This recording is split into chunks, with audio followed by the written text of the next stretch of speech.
as I begin recording. So, in the last D&D session, you successfully opened the ancient Akteshi tomb of a powerful frost giant chieftain and retrieved another quarter of an ancient stone tablet of the elemental planes. After travelling a bit and setting up camp for the night, Angus discussed with Vellum about acquiring a ruby for a ascending spell to contact a dragon named Dravik, who supposedly resides beneath Doonhollow. Vellum gave him a ruby dragon shard he found in the aftermath of the siege of Druvenholm, and Angus messaged Dravik privately. In response, he felt the dragon's gaze upon him and tremendous resonant power and curiosity. Dejar had a conversation with Vellum about finding a purpose for her travels and journey with the Hammer Strike. Ultimately, it came to light that perhaps her purpose can be to help protect her friends, though not be burdening herself with too many responsibilities. During their travels, you stumble upon another set of Akteshi ruins, this time revealed to be the remains of a temple to the giant pantheon,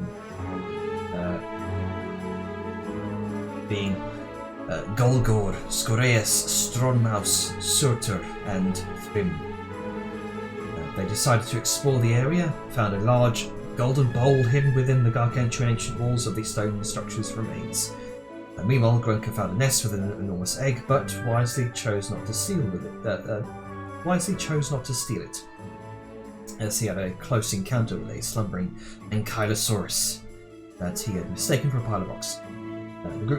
You later stumbled upon a small herd of grazing Triceratops that had blocked off the main road.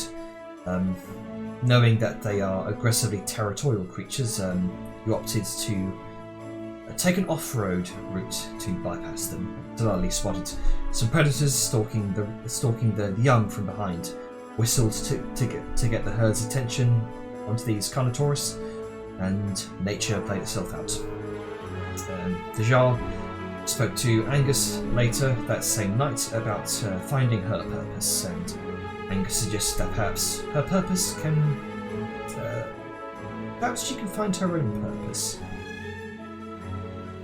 And as Angus waddled off to bed, after thoroughly embodying the team uncle, Jean made a small prayer to Al-Sham, Sunfather, begging him to give her a sign.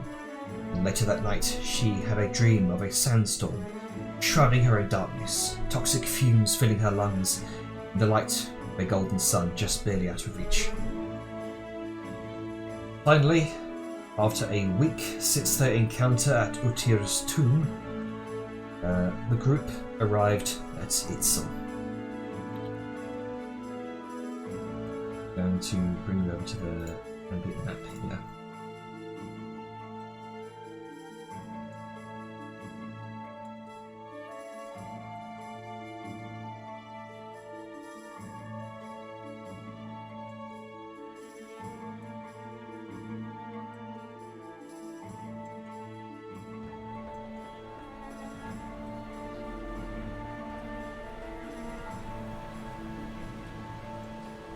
So, Itzil is built on canals with small waterfalls lined with lush greenery, colourful flowers. The buildings blend stone and adobe, painted in different shades of cyan, maroon, pristine white, with intricate carvings on the doors and windows. The architecture is a marker of wealth and social standing, with buildings closest to the water being luxurious and upscale. The opulent mansions are adorned with gold trim, intricate balconies, ornate railings, grand entrances leading to courtyards adorned with fountains and other elaborate features.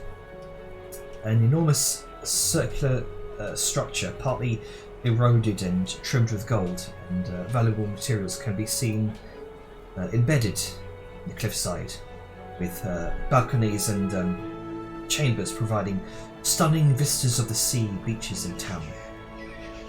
The outskirts of the town lies this impressive black stone temple with grinning visages of ornately decorated skulls and symbols of boats and ferries etched into the stonework. Two massive structures in the form of stylized stone dragon heads, gilded with gold, stand atop a rocky outcropping overlooking the town, with waterfalls cascading down the cliffside past either of them, turning these enormous grinding stone water wheels as they do so. The crystal clear water gently laps the shores of the white sandy beaches, extending out from either side of the town, and the bustle of the city is audible even from here, with exotic shops and vendors selling wares such as silk and spices you can only imagine.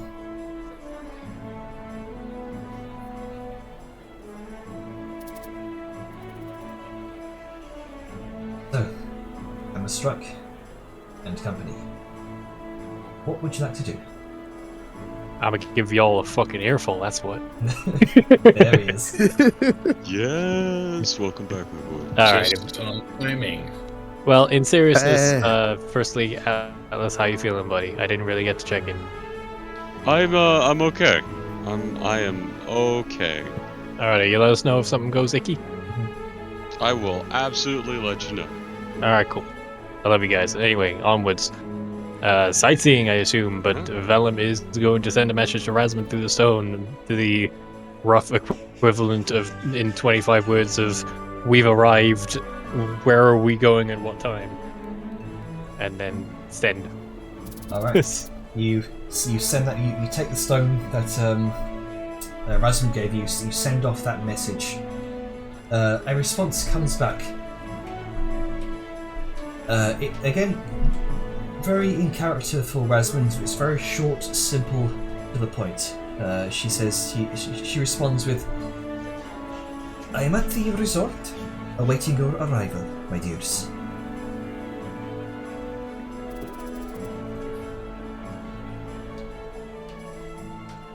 And that's all that she sends. Sorry, I was loading everything. No worries. I should probably get Sirenscape up. She should. Oh, it's been so long. It's been an age. Okay. In the age. So, as you begin to descend down the cliffside, begin to make your way through Itzil's streets, you are enveloped by these sort of towering limestone buildings, embellished with these intricate carvings of religious and mythological themes. What's Sirenscape doing here? Not playing it. It's thinking about it. Oh, it's trying. It is Could be trying. because I just connected as well. Yeah, probably.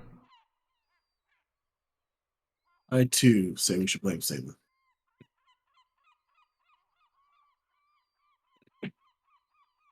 Oh dear. John on the Sirenscape. Boy. Other things going Oh, there on. we go. I hear something. Oh. People? And it faded out. It was Interviewers, working. we're having technical difficulties. There we go. It what? No, it's working. Okay, so as you make your way through Itzil's streets, you are enveloped by towering limestone buildings, embellished with intricate carvings of religious and mythological themes. The roads themselves are paved with these large stone slabs that have been polished smooth by the continuous passage of feet, wheels, dinosaur claws.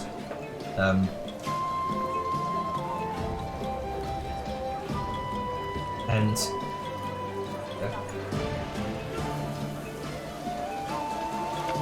Yeah, take it out. the structures closest to the water, again, sort of very grand in design, featuring these entrances that lead into these courtyards and fountains. Buildings further inland are smaller, more modest. The streets bustle with commotion, with vendors hawking their wares, filling the air with these tantalizing aromas of tropical flowers and pungent spices. Peddlers enthusiastically call out to passers-by, attempting to attract them with these exotic goods and services, while musicians play these lively tunes on traditional instruments, hoping for a few coins from passers-by. In the distance, the din of bustling marketplaces can be heard. Traders from all over the dynasty come to exchange goods and services with locals and tourists alike. You can catch glimpses of merchants leading their enormous dinosaur mounts or scaly beasts plodding alongside their owners, carrying exotic fruits, vegetables, other textiles. And it definitely appears that these creatures are often used in place of more traditional beasts of burden that you're used to, like goats, horses, that sort of thing.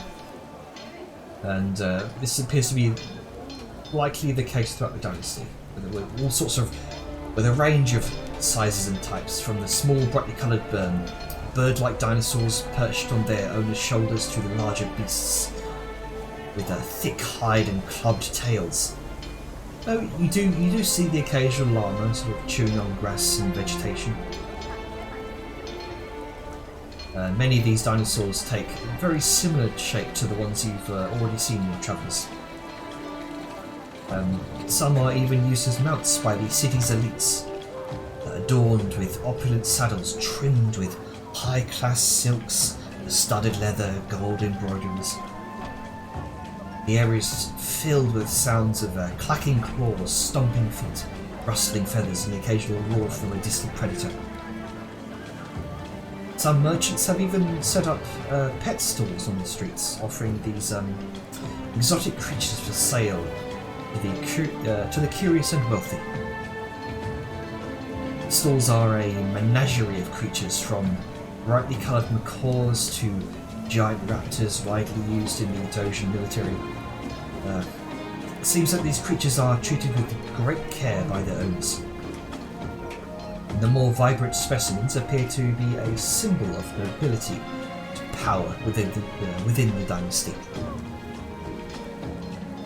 But despite the lively activity, the streets of Itzil feel welcoming and secure. You notice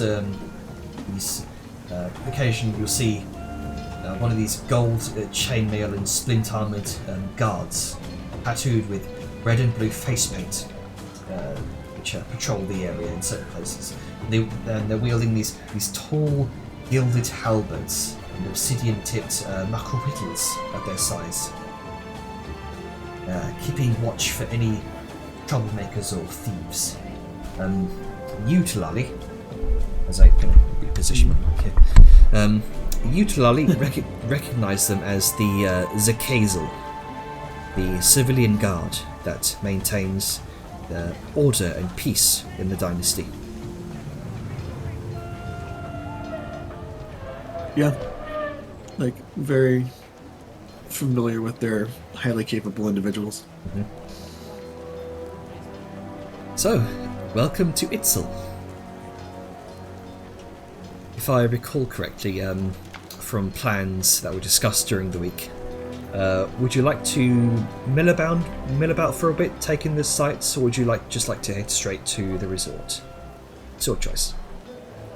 Best after everyone else. The whole milling about and touristy thing was kind of a bit to buy time until I was back.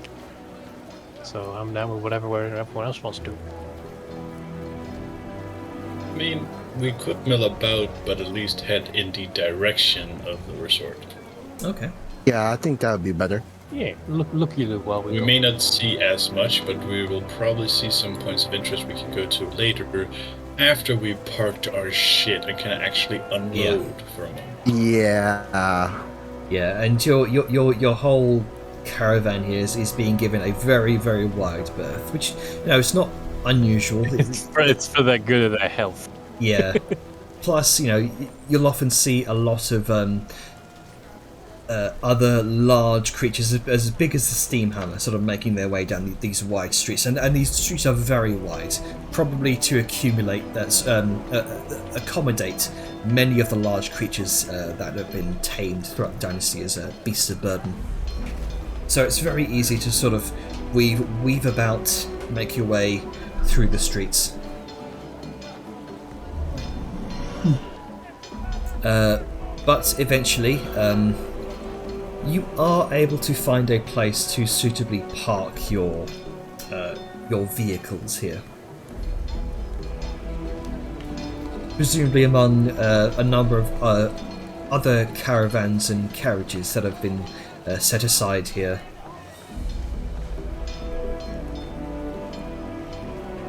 Is this what?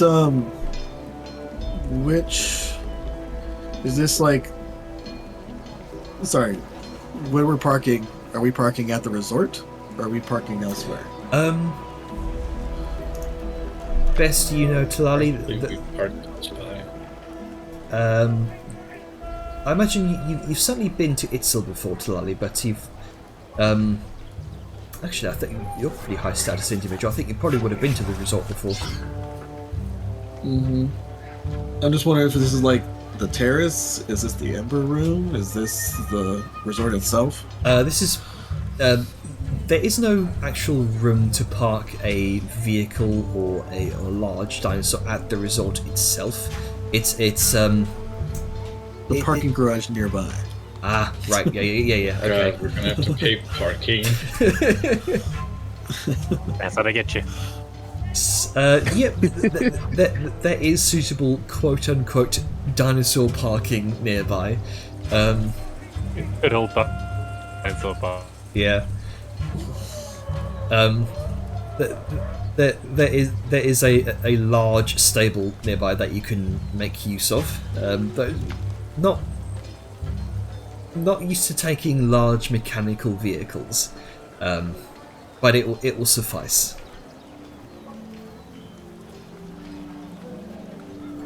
And let's see, won't really take much. I'll say a few silver for parking for the next few days. About five silver. Yeah, Talali's just gonna like hand over Shachil and just like give him some happy pet and rub downs before she just kind of turns back to the party. Like, so what y'all doing here exactly? Why y'all want to start down? Well, we are meant to partake in the tournament that is coming up, and we are meeting with our sponsor, was it? I keep forgetting the word. It's sponsored, yes. We're meeting with her at the resort. Your sponsor set y'all up in the Crescent Falls Resort. That's a very wealthy Yeah. sponsor. If you don't mind me asking, who is it? Rasman? Miss Rasman? Sally just gets kind of like her eyes narrow for a second, but then she just kind of gives like a nod, like, okay, good to know. Insight.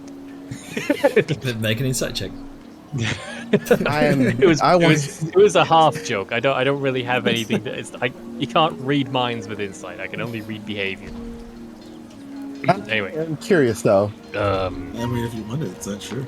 I mean, I could I'm also doing it. just ask. Yeah, it's almost like conversations a thing. Yeah. Oh, that's stupid. Anyway, if you don't mind me asking, I haven't noticed that look when we mentioned her name. Is there something that you know that we maybe should be aware of? I mean, given that she's your patron, I imagine you know more than I do about her. Well, it couldn't hurt to share. I mean, no one knows everything just by merit. association. True. All I know is that she's just a big mover and shaker around these parts. Her name's well known in certain circles. Is that for Yeah. good reason? Or? Depends on what you think the circles are.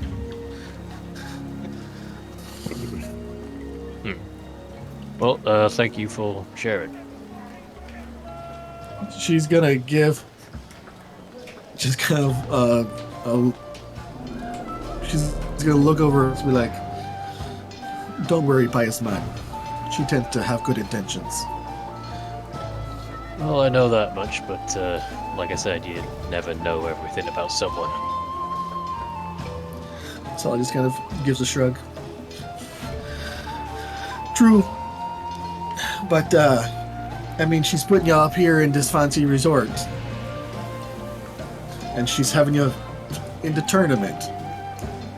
Must be one of the ones that all the rich people have.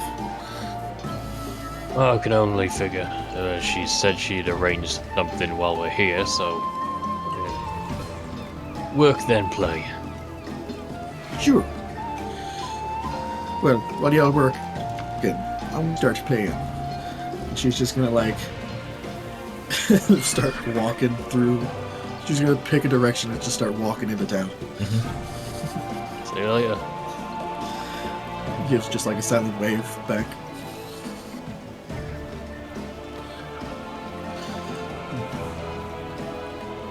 All right.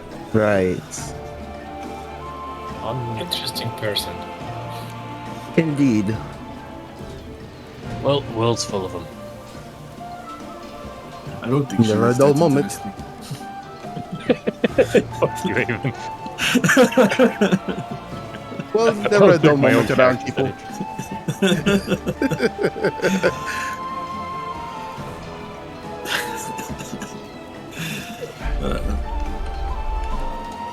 But but yeah, just gonna like Liska's gonna make sure Bastion's well taken care of and explain to the people, because I imagine this is, you know, just a fucking dino stable. Pretty much, yeah. Just- you can see Just a be like, you can see a large sort of deep red scale triceratops, which seems to give Talali's Rapture a brief snort through its nose. Back later, and there's going to be many dead dinosaurs and one very red bastion. I mean, we might as well give Bastion like a summer trim, because I imagine it's quite warm here. Oh, it is quite close to the sea, so it's comfortably warm. No, it's not Yes. red hot. But yeah, but he's still got a long way to travel, and we haven't really done since we got him. Yeah, Okay. upkeep, animal care. Yeah, fair enough. Okay. So, off to the resort then? Off to the resort. Alright. to the results. Begin to make The your... resort. Thing is, remember to put it in park. And make sure things are locked up.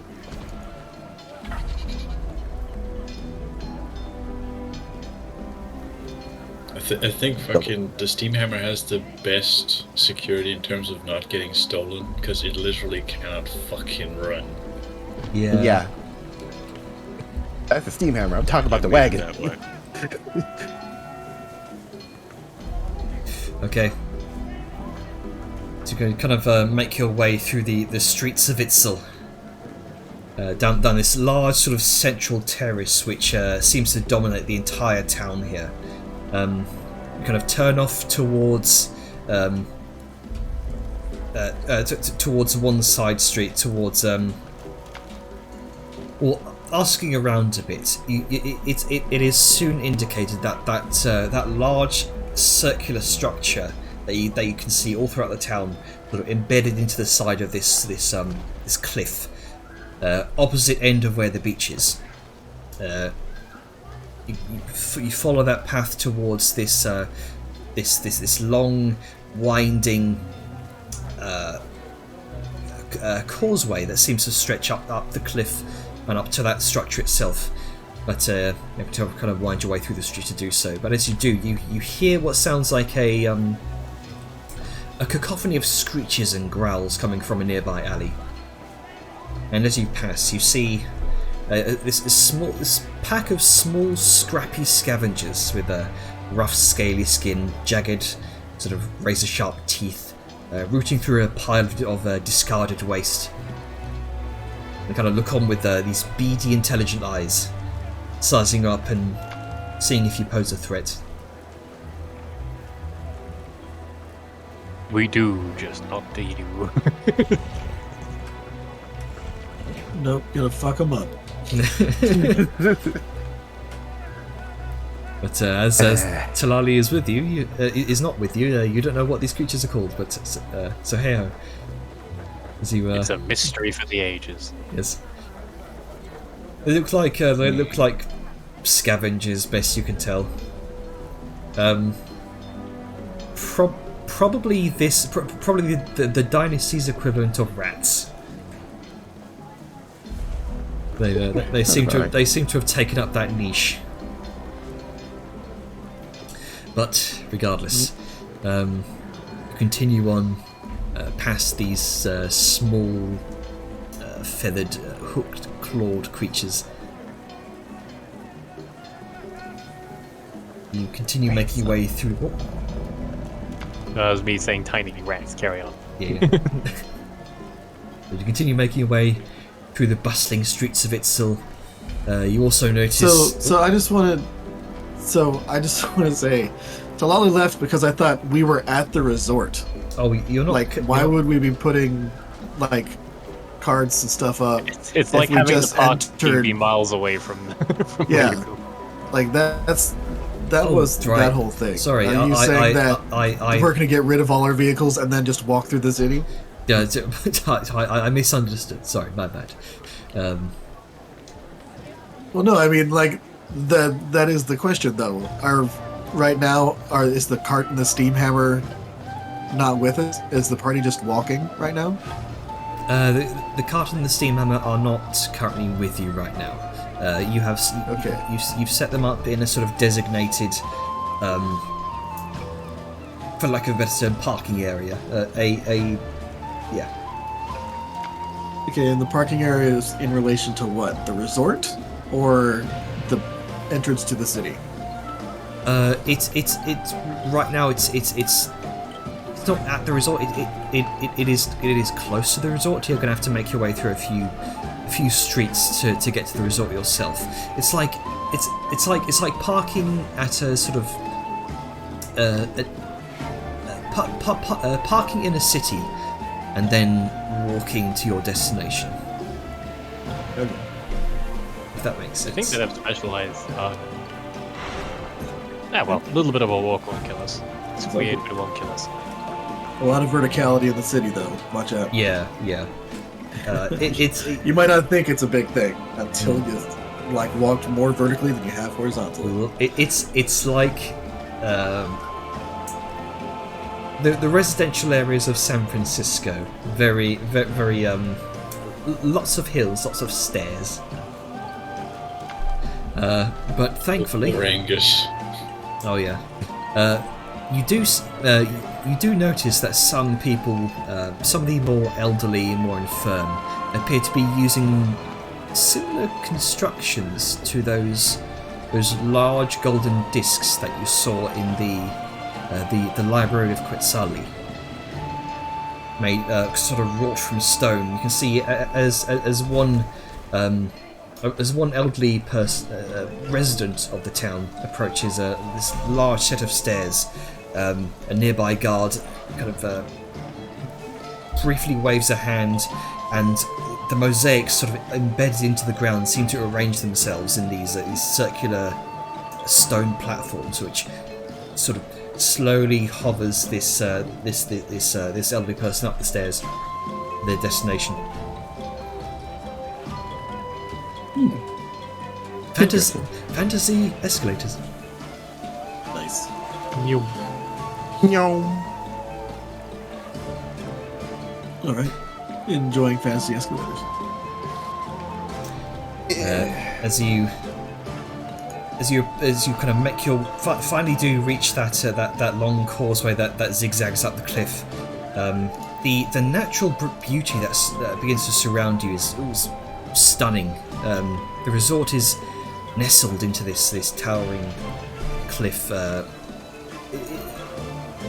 coastline side, so you've got this gorgeous view of the ocean and this tremendous series of waterfalls that cascade down the rocks beside it. In fact, 1 second.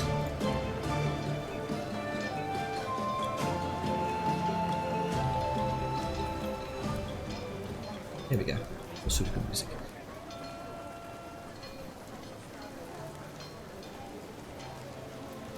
So, the sound of rushing water fills the air, and you can feel that cool mist on your face.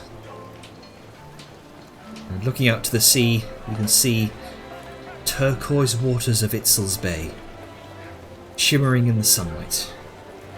To your left, the rugged coastline stretches out into the distance, dotted with these small fishing villages in the very distance, and lush vegetation.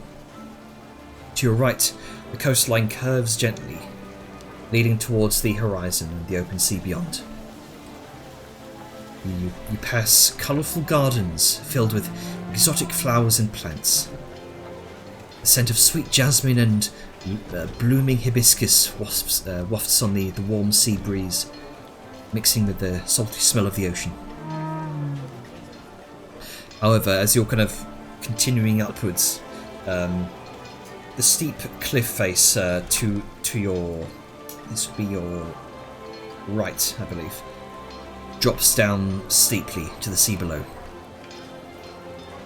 However, the sheer beauty of the scenery around you more than makes up for any nerves one might be feeling.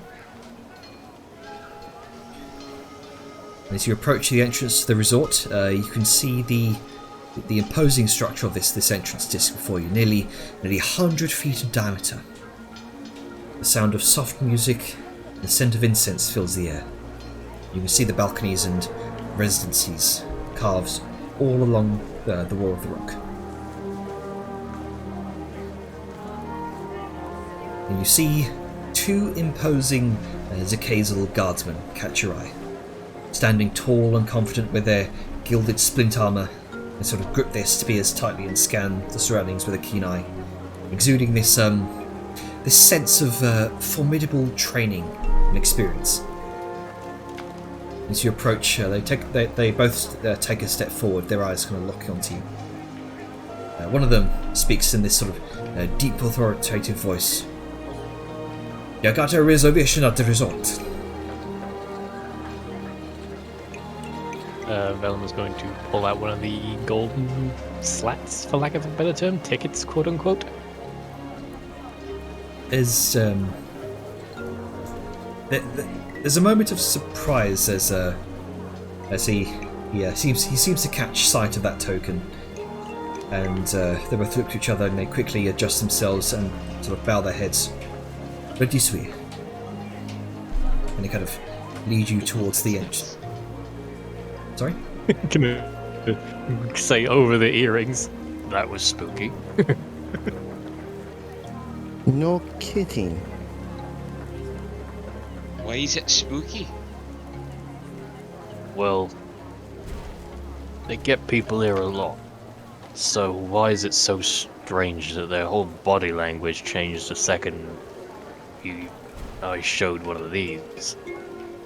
You're waving around a fancy ticket that must cost more than he makes in a lifetime. Like it's nothing. But if this is what you use to get in, then maybe there's something different that other folk use to get in. Or maybe it's of a higher tier. That's the only thing I can figure. We can always ask for Rasmin when we see her. I suppose. Everybody's got a blacksmith hammer. How often do you see one made out of adamantine, eh? Might that shock you just a little bit? At least if you're a run-of-the-mill just forge hand, eh? Don't think too much on it. Why would you make one out of that? I'd put throw the weight all off. Because it scares you, twat. You're thinking That's too the hard. point. Fella. No one ever accused me of thinking too hard. I mean, No, you're thinking stupidly. I Think wasn't trying smartly. to. making Wasn't a trying to forge say that, out but of okay. landmine could be a good idea because you need half of the material for the same weight, so you could do more intricate designs. Liska's already started following the guys. Yeah. Like, Oh, I she's assume this was walking and like- talking. I haven't just been standing at the entrance like an idiot. Yeah, I assumed you were not Alright. you were walking and talking. You continue into the entrance, and eventually, as you kind of you are led through this series of large stone doors, and then this almost like a curtain of beads of pure gold. And as you kind of push your way past, stepping inside the resort, you find yourself in a very spacious foyer that's dimly lit by enchanted crystals and a large, warm fire pit.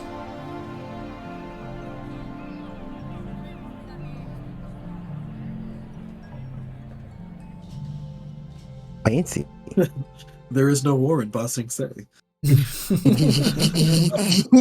the same. I was thinking that. Wow, Jen.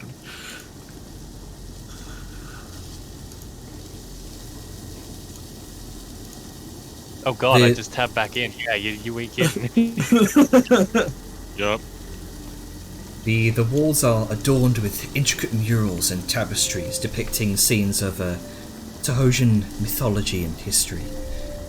The air is filled with the sweet scent of exotic flowers. The sound of soft flute music can be heard in the distance. And in the centre of the room there is a large fountain that features intricate carvings of Tahosian gods and goddesses. Before you stands a grand reception desk carved from polished marble, intricately carved with glyphs and other motifs of the local culture. A grand polished marble desk, and a regal, sort of dark-skinned woman is busy talking to another guest nearby. She's dressed in a sort of flowing robe of shimmering silk. The fabric is adorned with golden beads, bright feathers woven tightly into a bun at the back of her head. Her eyes are sharp, surveying you with a discerning gaze, and she finishes speaking with another guest and turns to your group and approaches. Her voice is sort of soothing and melodic. The movements are sort of very graceful and fluid. Welcome to the Crescent Falls Resort. I presume that you have a reservation.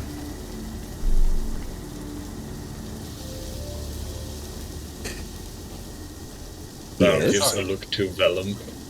Yeah, sorry, I was coughing for a second and my insides exploded. Um, Oh no. Oh god. I assume this explains something. This is our first time here, so I'm not quite sure how everything works. He will once again flash the golden ticket. I have got a golden ticket. Oh, I see. Mr. Wonka has given you. Mr. Walker sends his regards. The Tokyo Wonka want to give you his gods. It sends its regards. Are you about to die? That's when we look down and we're surrounded by Oompa Loompas. Yeah.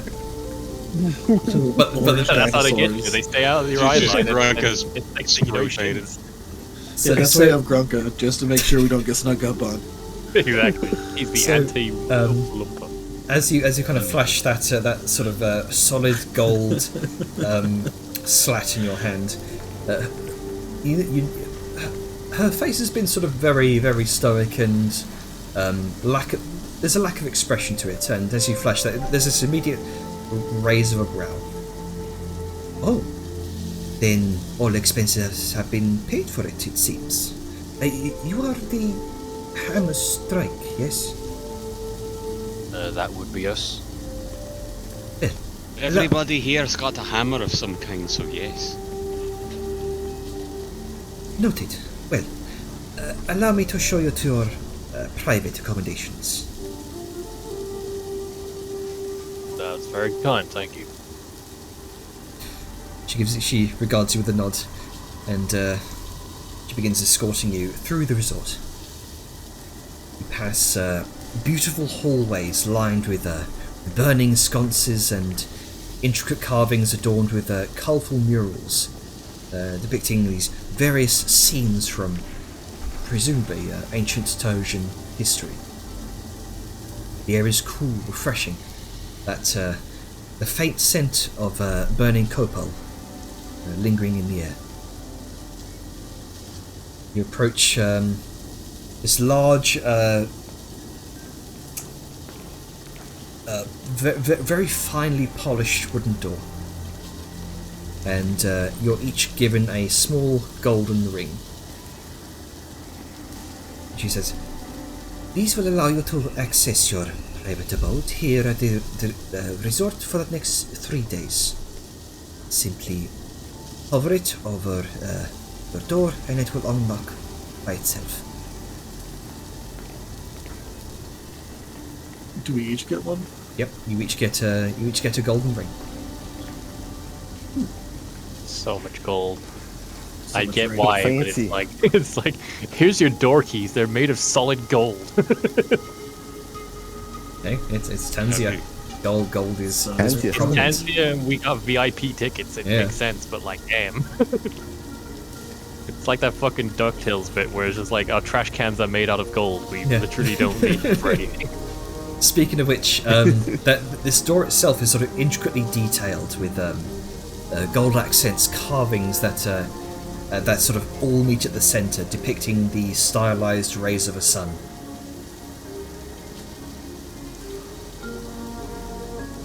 And as you kind of hover your ring near the centre where all those rays meet, there's this faint twinkle of energy that you can see in the centre of that door, and it clicks open as you push it aside. You are greeted with a very spacious chamber that exudes luxury and comfort, as well as a wide, stunning view of the sea from an enormous balcony that's been carved into the cliff face, which looks like it can be closed off with wooden dividers.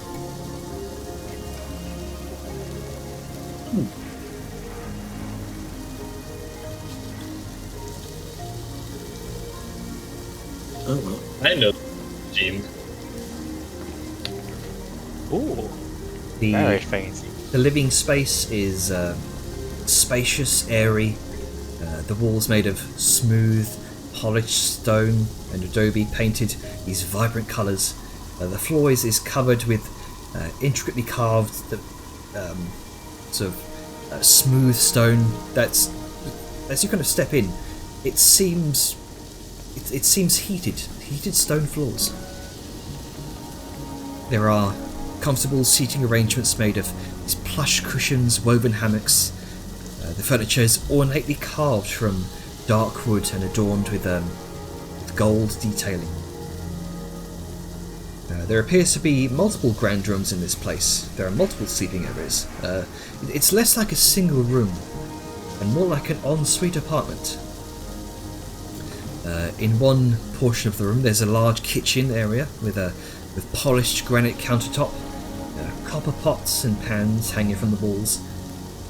The adorning dining area is furnished with a large wooden table and chairs, perfect for entertaining guests.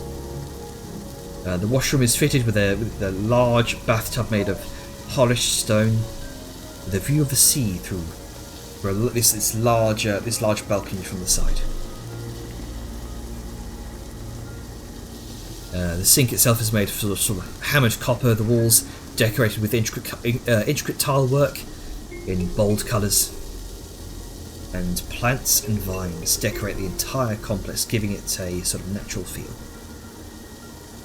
And standing at the edge of the central balcony in the central living space is the familiar figure, kind of swirling a golden goblet in her hand, presumably of wine, is Varesh herself.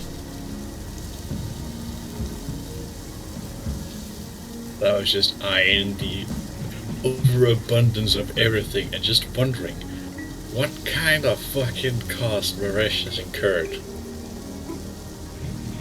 Honestly, I get the feeling it's negligible, or because otherwise it's concerning that she spent this much.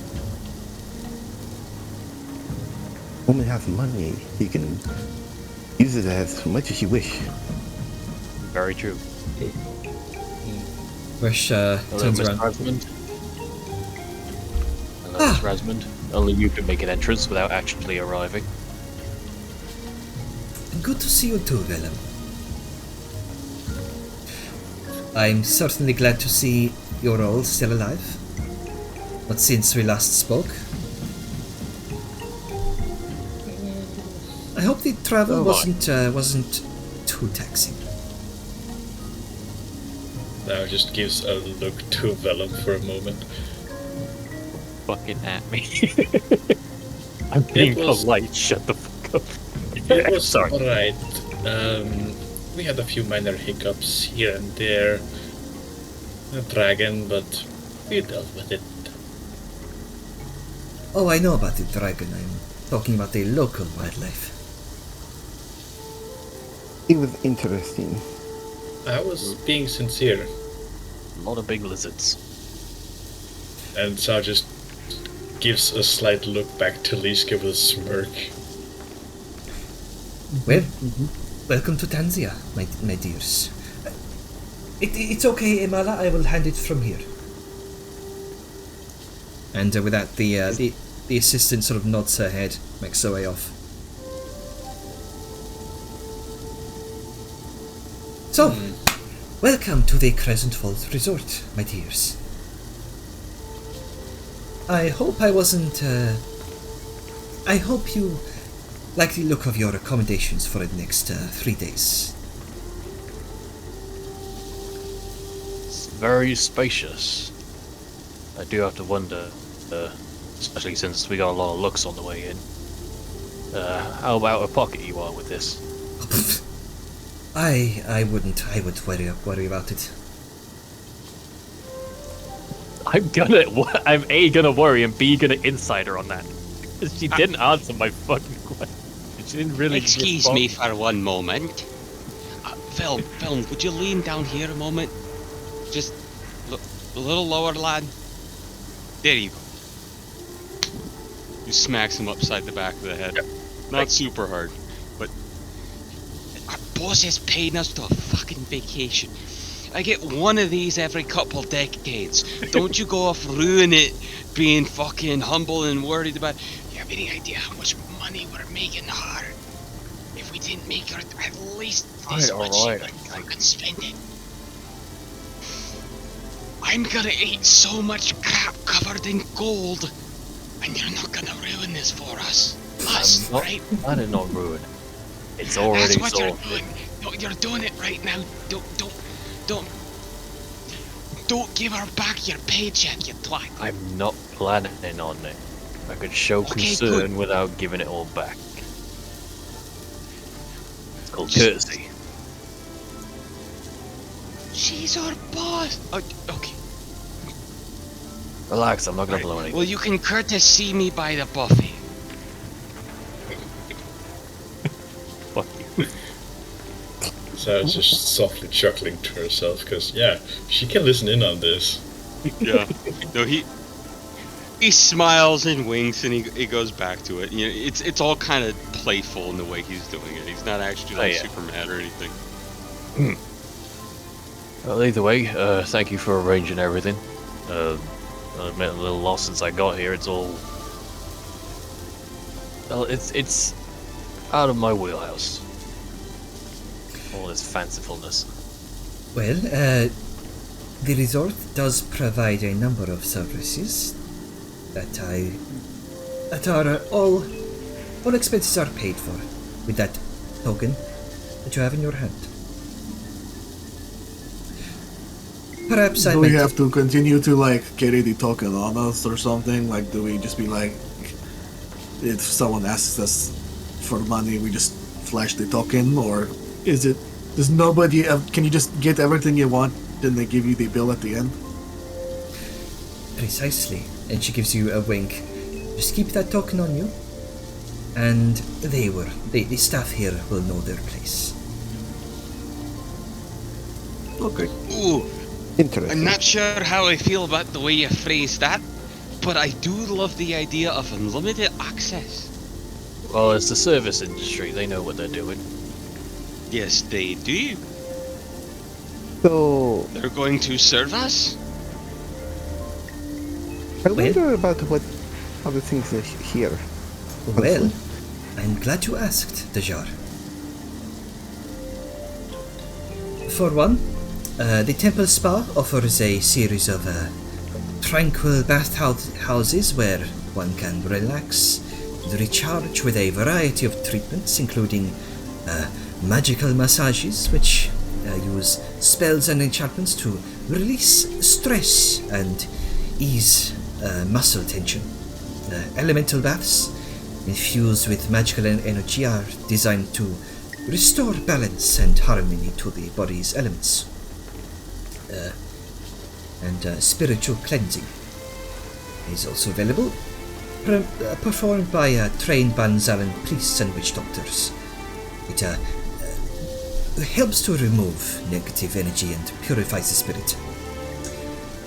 From what I've also heard, dream magic sessions that use spells and rituals and scented herbs to guide guests on journeys of self-discovery and understanding are also available. But Ooh, I like that one. I like that one, but I do like the spiritual cleansing. Interesting. Well, I figure we'll have time for a bit of everything. although you asked me about Let's was around If with. we do most of the playing around after we get done with the tournament fight. Oh, you don't wish to know what else there is? Okay. We should go Oh straight no, to no, business. I do. I'm sorry. I'm just. He's excited. I'm worried. I'm excited, but I'm worried we'll get so caught up in having fun, we may not put our best foot forward in this competition. Or maybe too drunk, or our belly's too fat and full, or we're out of practice, or we can't enjoy it. Well, this is just me speaking, but you won't enjoy the happiness in the vacation because you'll be so fucking busy thinking about the fight. You Wait. know, can't turn off that clock. Consider it something that awaits you after the fight. You mentioned, Vellum, that you wanted to get started as soon as possible, yes? Yes, we all had a talk and felt it would be a smoother transition if we got the business out of the way first.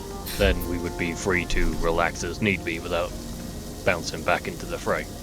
Then allow me to motivate you. For guests, kind of looks. Get your heads out the gutter, guys. Elbow nudges Vellum in Glad the I wasn't thigh. the only one who Nice. fucking. I was holding back and then fucking. She kind of Yabo. she kind of looks towards Angus. For guests seeking an even more indulgent experience, I do believe that they offer something called chocolate therapy,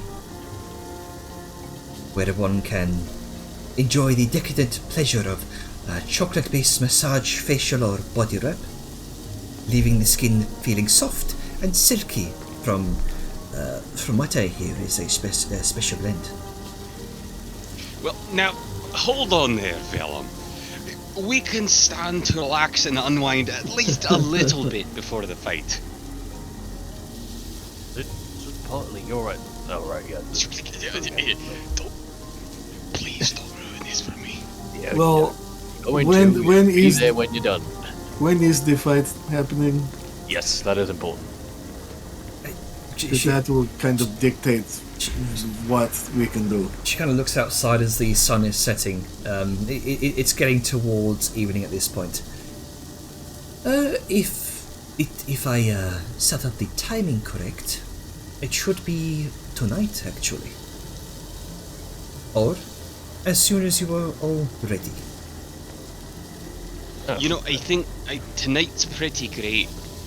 Are That we works. ready for it? Do we need to do it first thing in the morning and doing any magical spell, item, artifice, sun worship prep? What are you talking about? Well, You, so you do know we how you have? have to have your 30 minutes? So do we have any hour, like 1 hour, 2 hour? Like, what is the time that he's given us? Like, if I wanted to go take a stupid chocolate bath, like, what I do? Do I have enough time? I would say you have an hour. Okay. I will not take the chocolate bath. I imagine that is very hard to get out of fun. Well, A variety of reasons, yes. well, they do. But I would like to do the chocolate bath after getting my arse kicked a little bit, aye? Because the only thing better than licking your wounds is licking your wound covered in chocolate. That doesn't sound very. Okay, you know what? No, I'm not going to even finish that. I get his meaning at least. But yes, that would be ideal because then we can fight, rest, and then fully start our days off. Of course. Would you prefer I give you the brochure, or would you like me to explain what else there is in Itzil and the resort? Oh, explain, please. Very well. Can you also explain afterward? Or like, sorry, I don't want, if you have a flow that you're doing, like, I don't want to interrupt, but we have an hour and I might want to attune to different things. Of course. Then I shall give you the brochure, or if you wish I can explain afterwards. I would like to explain afterwards. It's always better to have someone who, lives in the place or has been there to help. We had that one I lady, don't but she's gone. I do not live here, my dear. I just take a holiday here once or twice a year. Once or twice. Once or twice, he says. Used Well, to take my regardless, husband here, though. but regardless. Oh, Mm. that wasn't in character, but fuck, that's an oof. Oh, Well, that is awkward. Moving But- on. Yes, so we'll just tell us after the fact. But for right now, I think we need to get amped up and ready for the fighting. Very well. Properly prepared to put on a show. I shall leave you to your quarters then. Allow you to get familiar. Before you do, I have some questions. Can I ask you some questions? Of course. Right. First question. How do we get you to make the most money out of this? Well, best way I can say is survive the gauntlet. Okay. Second question. Can you rig up some bits for me? So I imagine I can't bet on myself, but can you rig up a way for me to be able to bet on myself?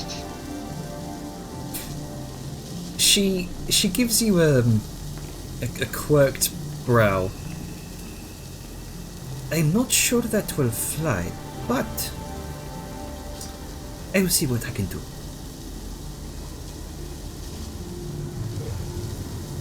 I kind of rubs his chin stubble for a minute. You recall us being able to bet before, I think? Or there was betting something? I can't. My brain's a little fizzy, but it just seems smart to make the most out of a moment, you know? You make money, I make money. Of course, I understand. I will. And then I have money to make you things. Wink. I will. He says as he winks. I will try to speak with Madame Zanzil. See what I can organize.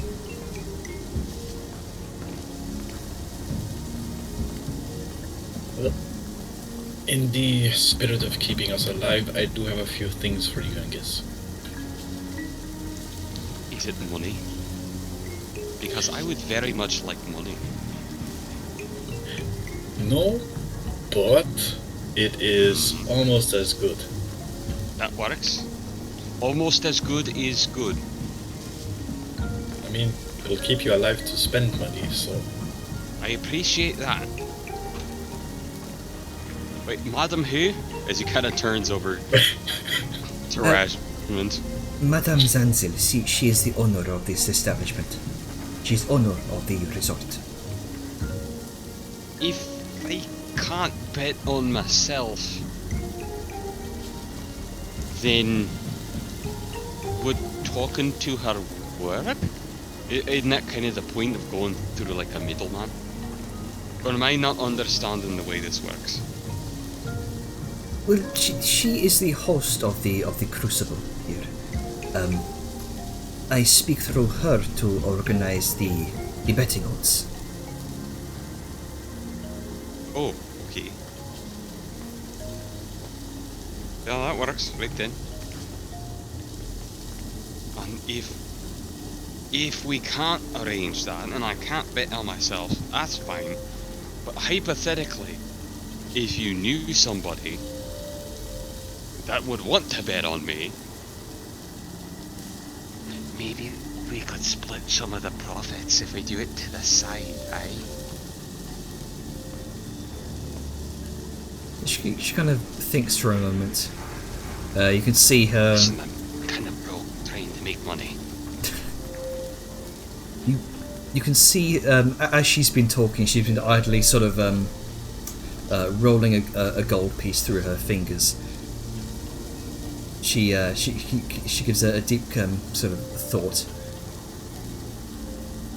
I do have a few connections with some of the nobles here in Itzil. Perhaps I may be able to convince one otherwise that you can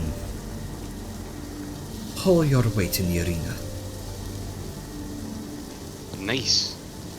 The alternative is that, you know, we could just be the heels of this and deliberately lose and have a lot of people place bets that we lose, and well, but that would be cheating, wouldn't it? A little bit. Look at Liska, she wouldn't lose. Never mind, scrap that idea. Very well. I shall go and speak to Madame Zanzil. Thank you. Prepare the arena.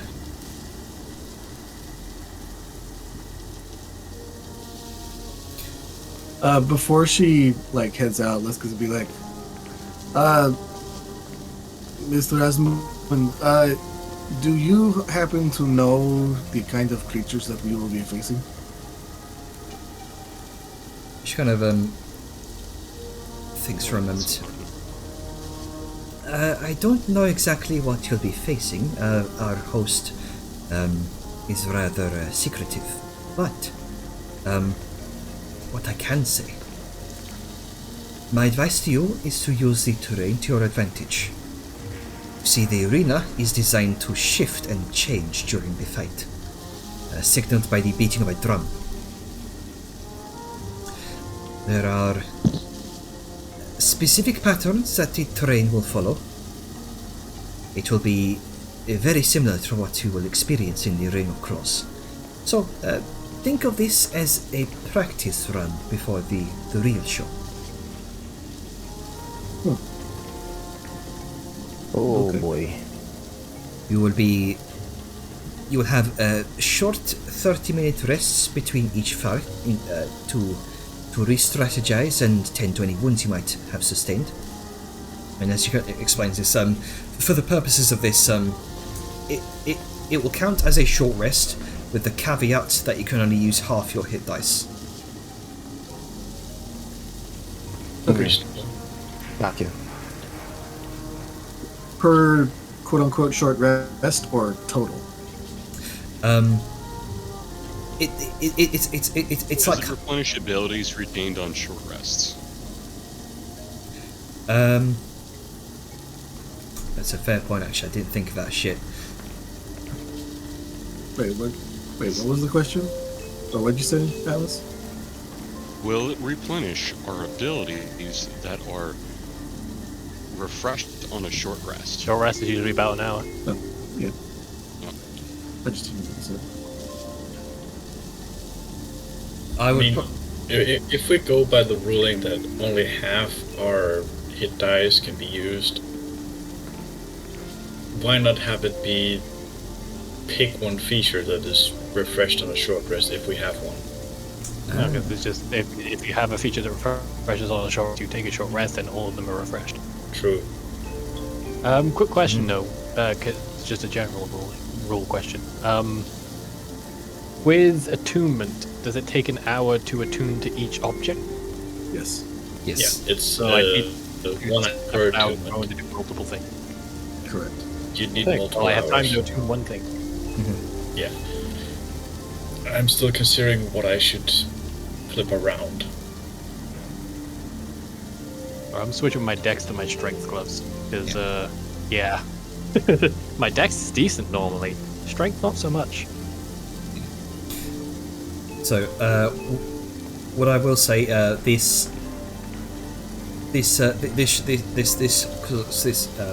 30-minute short rest will apply to features. It will apply to using up to half of your hit dice.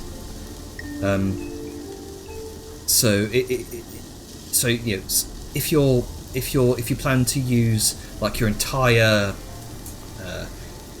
backlog of hit dice for a short rest, you'll only be able to use up to half of it. And I will say any charges for, say, an ability like you can only use it so many times before you need to recover them during a short rest. You'll only be able to use half of them, or you'll only be able to recharge half of them, I will say.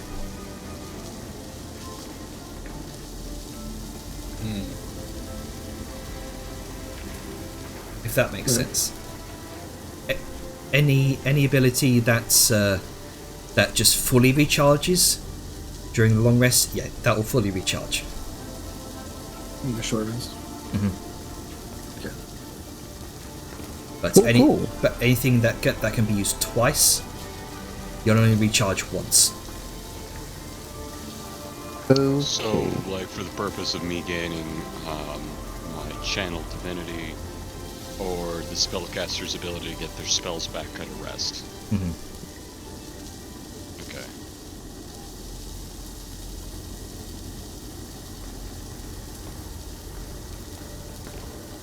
And Varesh continues. Remember, you are fighting to show dominance. Force your opponent creature to submit, or knock them out cold. I made a deal with our host, as detailed in that letter I sent you. That we keep her prized assets alive for the next gauntlet.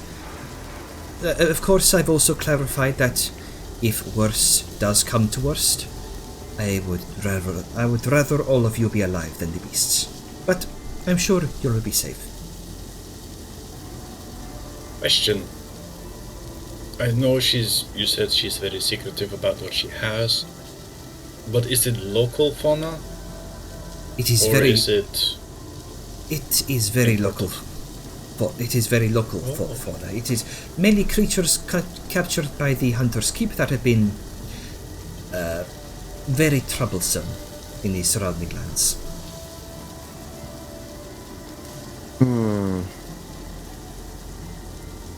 Angus raises his hand up. I have the magic called Spare the Dying. Would these things be hardy enough for me to be able to use that on them? So if they go down, I can, stop them bleeding out?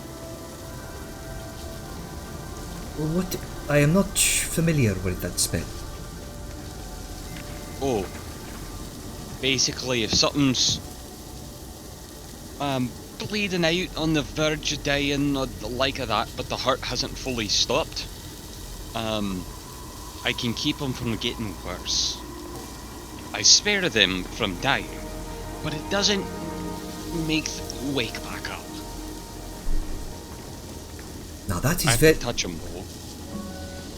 That is the clever thinking for which I hired you, Angus. Thank you. That can be used. I would Very also good. say, if Madame Zanzil is a very hard to impress woman, so don't be afraid to put on a show as well. Flashy.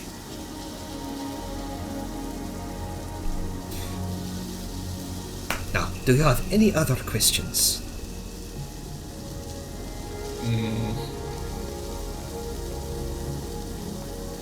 I think I'm good. No, I think I am okay. Very well then. I will visit you after the hour has commenced. I should hope you are ready until then. I'm certain we will be. And with that, she gives a. She turns around with a flourish, skirt flaring, and strides away out of the room. And closes the door behind her, leaving you to your devices for the meantime. I wanted that chocolate with bath, but I'll save it for after. Think about how much you'll enjoy it afterwards. I know.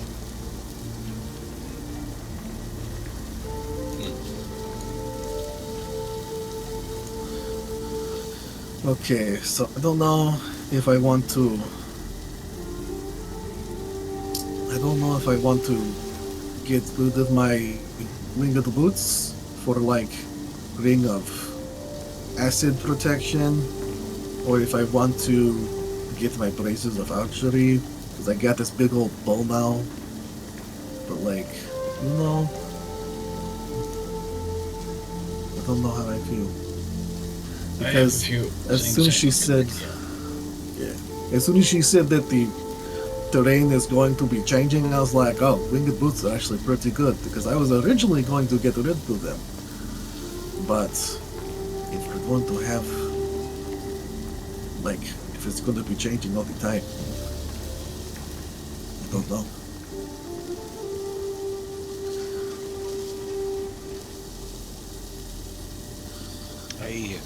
I've got the ability to bend stone and control water, so I can cover those ends. I can't do much if there's air or if there's fire, though. I may have an idea for those, but first and foremost, I have a few spell scrolls I want to divvy out. Okay. I have 2 for you, Angus, and 1 for you, Deshar. Okay. Ooh. What is?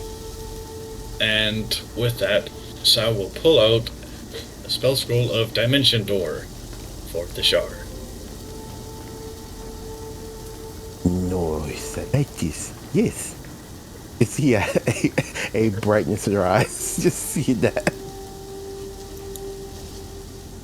And for Angus, she will pull out 2 scrolls that are exactly alike. Revivify. Ooh. 2 revivify spells. Yeah, Do you have any of these left? I have 3. And you're giving me 2 out of the 3. No, I'm giving you 2 out of the 5. I have 3 left. By the lords, you've got the collection, alright?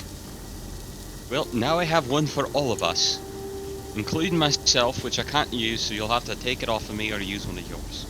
What if you start casting it and die? Ooh, that's a good idea. Now sort of pauses, narrows her eyes a little, and the look is like she's trying to math out how fast the casting has to be in order to activate on yourself during the whole thing, and she's just... I'm not sure that's gonna work, but it is not something I'm willing to try. So, I mean, I don't know. I don't do magic. I'm just... No, I'm just curious. that brings up the interesting point, because you think of this in different ways than we do. To you, we wave our hands and magic happens. Mm-hmm.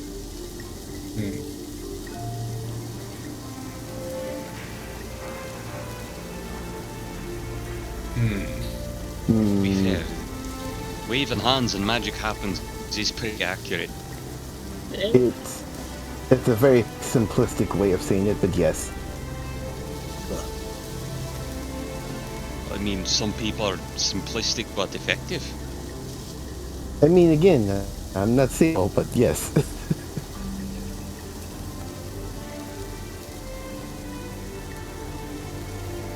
Alright. Where the fuck do I do the trading thing? Where the names are. Where? Left corner bottom. Look at the very bottom of our names, where it says players. Press trade. Got it. I've also clarified the rules in the party chat there. Thank you.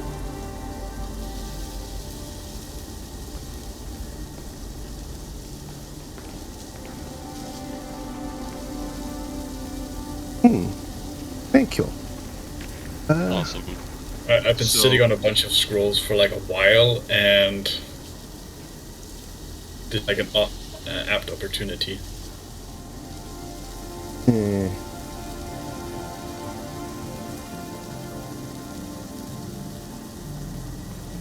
Yara will, as soon as she opens her scroll case to put that scroll in.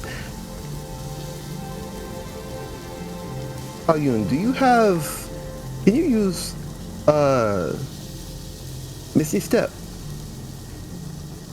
Misty Step. No. Nah.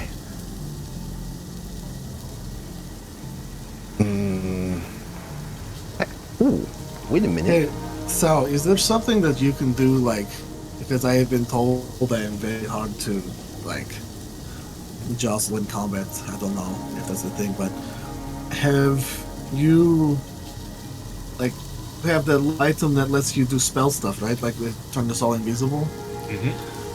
Can you do something like that again? Oh yes, I can put most of my spells onto it. It's like, what spell do we want for this, It depends if you want to... It depends on what effect you want, because I can only do one spell.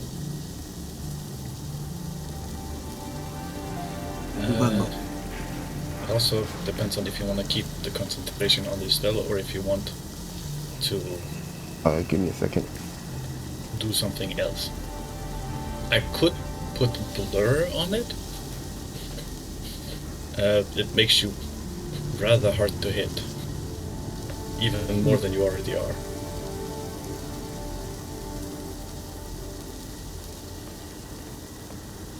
I mean, Give me Boston. a second.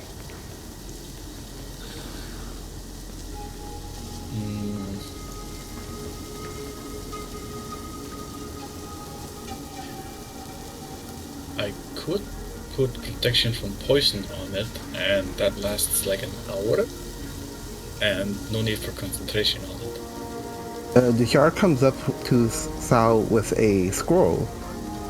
This is Voltex Warp. I know you... I remember you using it before, so you might be able to use this again. Always good to have more.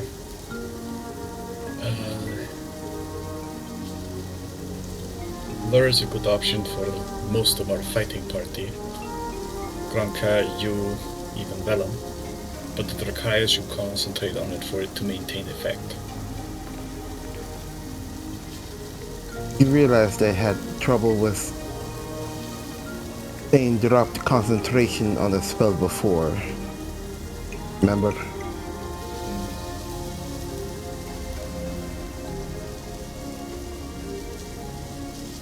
I could do False Life. A small temporary boost for each of us.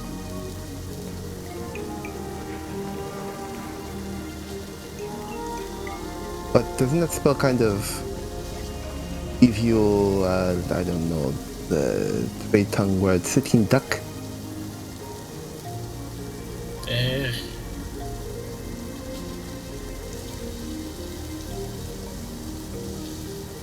I have my options.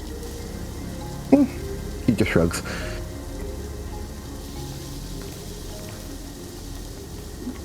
Can you do like haste or something? No, unfortunately, haste is a little too powerful. I I didn't. can't prepare the spell itself to cast regularly.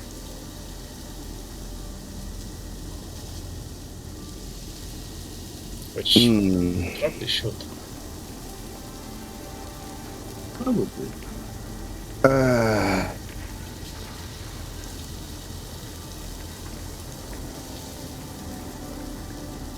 Did not think to add that eye retro power today. Ah well.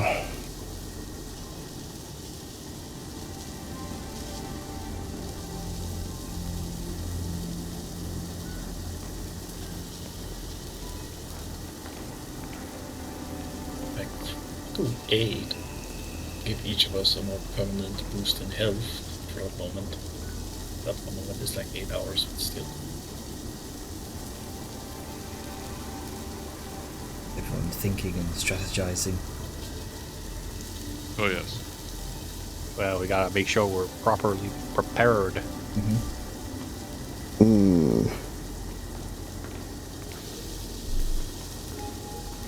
Think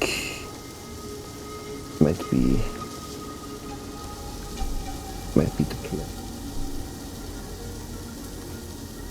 I could instead take heat metal on it, but I doubt most of our opponents will wear up armor, so... Unless they're made out of metal, I don't really see that being useful, to be honest. True. These are beasts with flesh and blood, likely doubt it. I wonder if I can use my control water to control the water in their blood and make them explode. But she wants them alive, so never mind.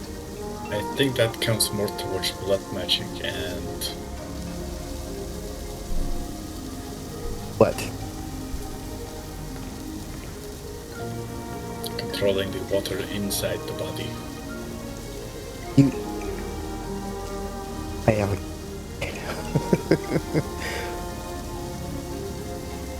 That's a nice theory, but no. So, yes, you're correct. I have a cantrip that does something similar. Actually, there are two cantrips, but the one that we're focusing on is Blood Grip. It could pull a large or small creature, or target, I should say. So I could trip some. I could put grease on it. The spell, that is. Make them slip it and slide around. Mm-hmm. Hey, that would be fun.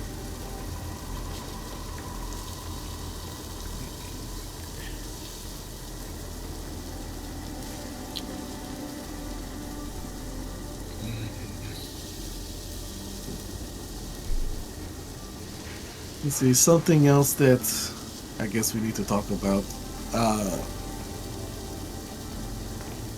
I don't know if we're going to be all together or if we're going to be split up. But depending like which is which. Just something to think about. It. Oops, sorry. Something to think about is your cannon, Sal. Like whether you want it to be offensive or defensive. I'm aware. Hey, that's a good question. I think we should have a few people that are good at holding the line, and a few people that specialize at doing the damage. If we each take care of our own special role, we'll be fine. We really need to work together as a team. I feel very comfortable getting the shit kicked out of me and not really getting the shit kicked out of me. And I think Leica can do the same. Vellum, you're kind of a switch in that regard. I can see you being able to fight a bit, but it seems like you're decent at hurting people, you're decent at not getting hurt, but I'm not sure if you're whatever roles needed at the time, yeah. Yeah, I think the humans call it skirmishers. You're good at that. I think this role's to get in there, try not to stick in the fight, just do the flanking and the like. A lot like the same. Well, Grunk is actually surprisingly durable. Grunka, would you like to focus on getting them beasties' attention? Or do you want to just gnaw on their ankles? I mean, I could try. But what would you prefer to do? I mean, I guess it kind of depends what it is we're fighting. Guess we don't really know that. But Don't I mean, really know. yeah. Because I mean, you know, if it's something flying, then I wouldn't really be able to do much in, like, you know, attention-wise. Ooh, what But, do we do if there is something flying? Yeah. I mean, I can fly. I also have this bow, and she pulls out the oversized longbow. Hey, there it is. The first Wow. time you're still you're have- seeing this, I imagine. That's a... What are you hiding at? In my bag. Don't ask your lady Okay. there. Well, there is also the barbed javelin. If something comes up, we could do that. Or Grunka can grab some chains and you can fly Grunka up there and can tie him up and we can bring it down that way. Yeah. Good try.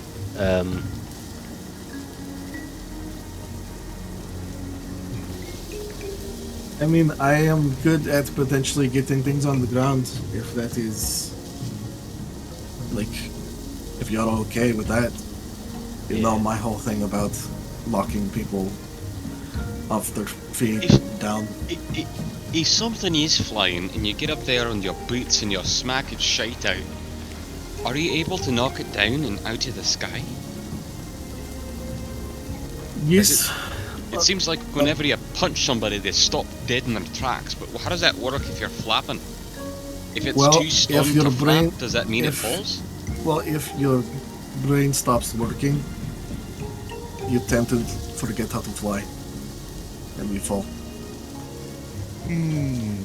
That could be useful. So I guess I will keep my boots. Do... Angus, I know that you had that... like, my glaive. Have you given any thought about... Has it, like, progressed any at all, or is it still in the works?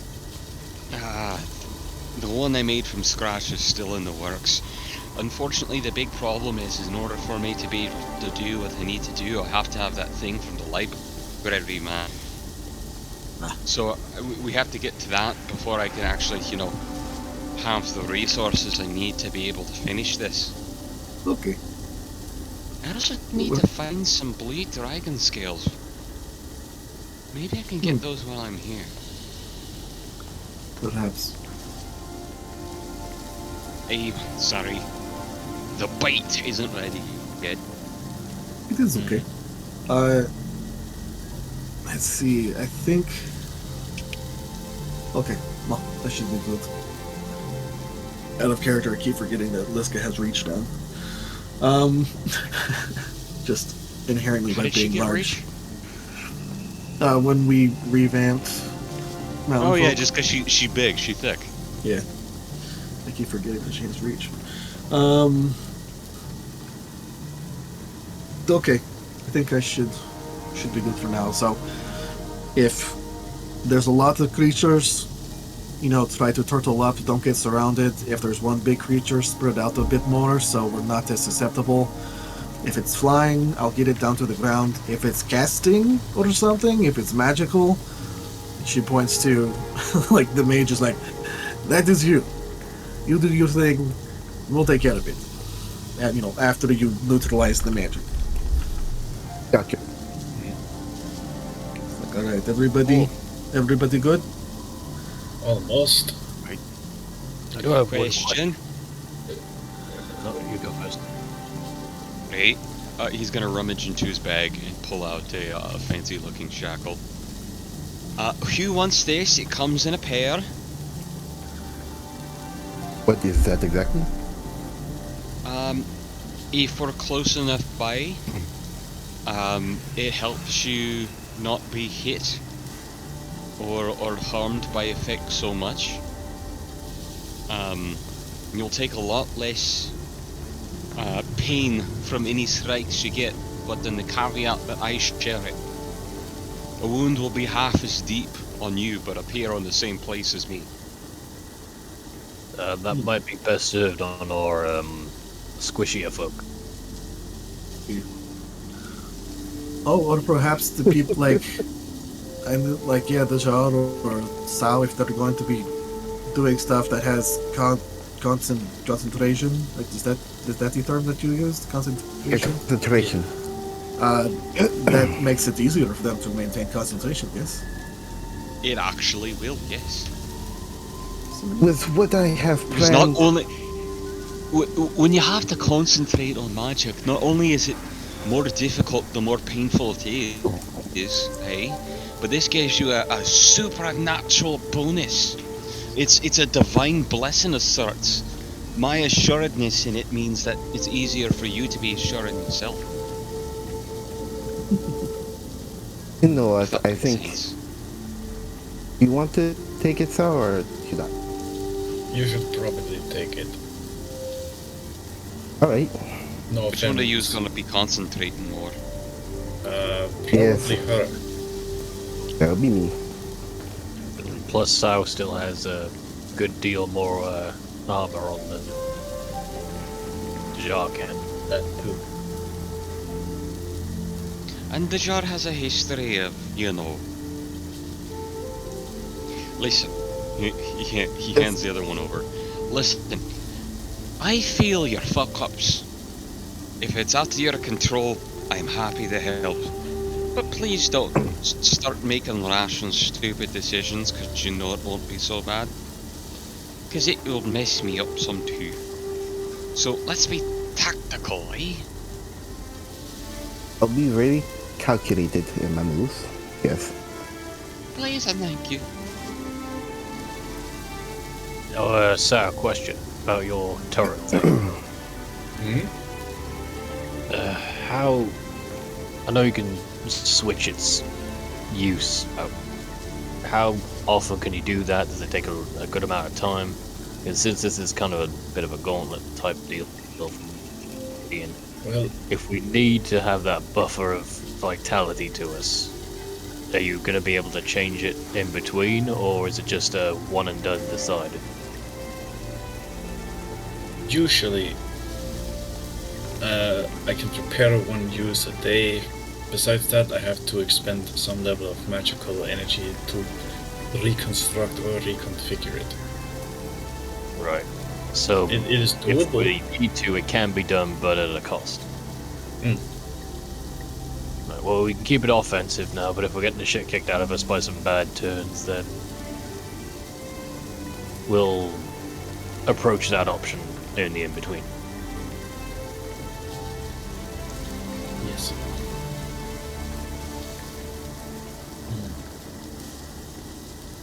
Well, I've done everything I needed to do. Fucking fighters. Hey man, it's like, Easy, man. man, what item should I unattune or attune to? I mean, I Darn. was. It's just hard, man. I have so many. Liska is Look. also going to hold out the icon of fate to everybody. Ah, right. Nope, just make sure you get that going. How long does that take to use again? But I think Let's find out. I think it's at any time. Icon of fate. Let's see here. It's like I've got it up here. It it's a says singular minute. Yeah, it's a singular minute, and then I think it's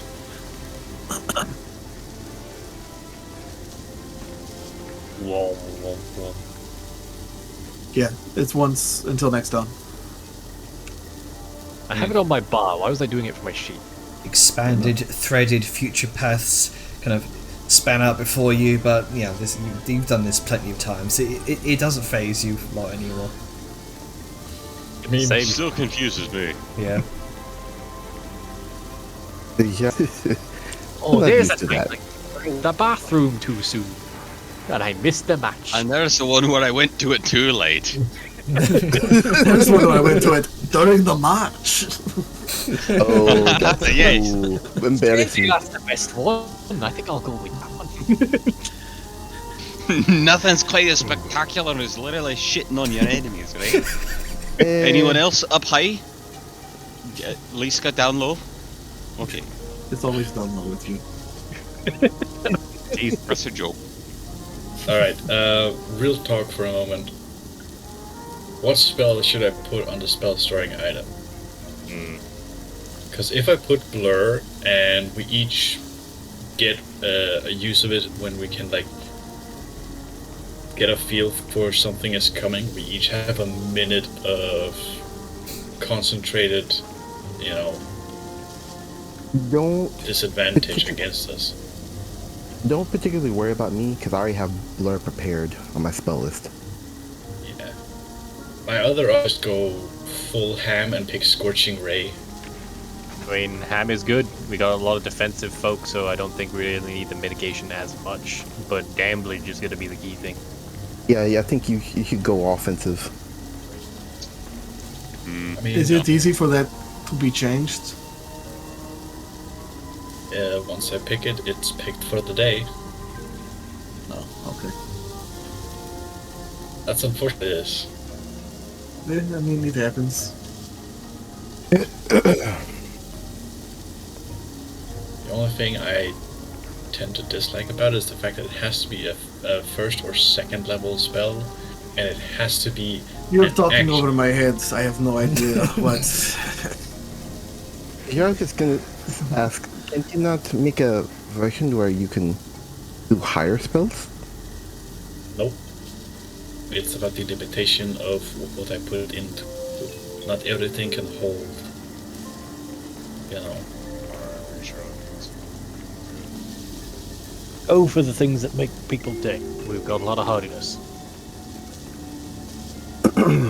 Yeah, you guys are built like a brick shit house. Much to Jenna's chagrin. Just slightly. Much to his dismay. Okay, out of character. I kind of want to be Mimi and put whip on it and just be like, fuck it, whip, whip, whip.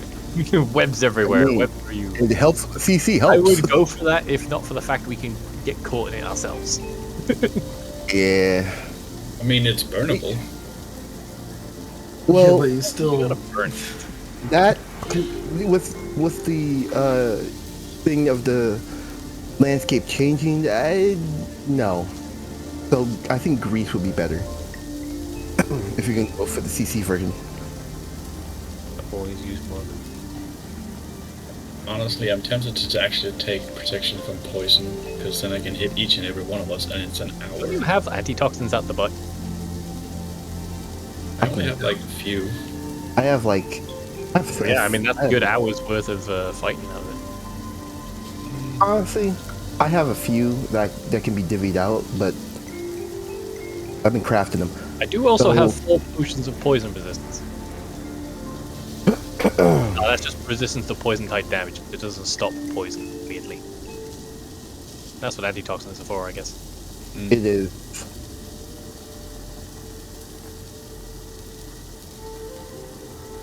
I have lots of potions. You fucking I stop will be it. making thorough use of them. Let's say I do too. So I have 7 restorative ointments. I don't know why I bought 7 of them, considering you get multiple doses, but I got You wanted to be fucking I have prepared. 2 What are those potions of ones greater do? healing. restorative ointments. They're just a D4 plus 1, but you get 5 charges of them. Oh wait, no. An action, 1 dose of ointment can be swallowed, applied to the skin. They gain 2d8 plus 2. Okay. Oh, that's even better. it is so much different than what you first read. Because the first line says 1d4 for some reason. Hang on, I'm gonna paste this. Stern, wondrous items in their hinky language.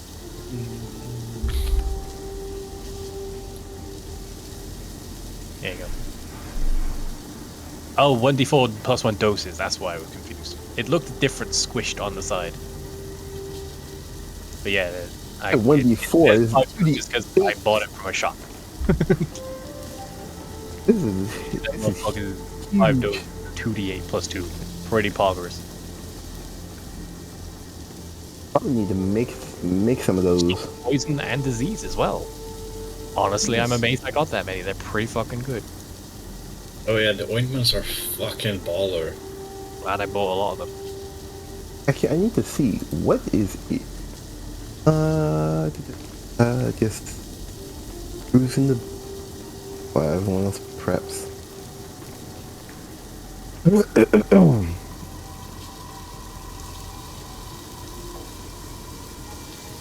I've also got a pull off potion if it gets sticky.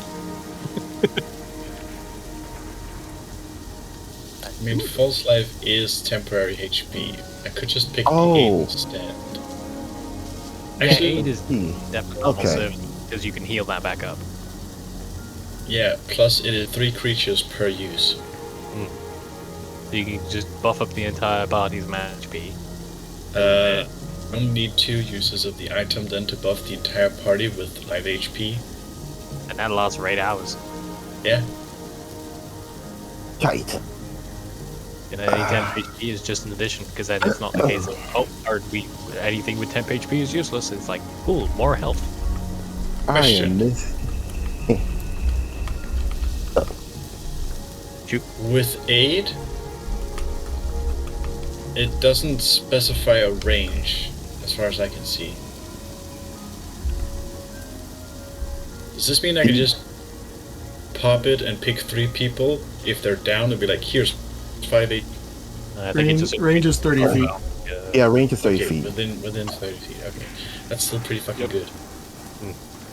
I think.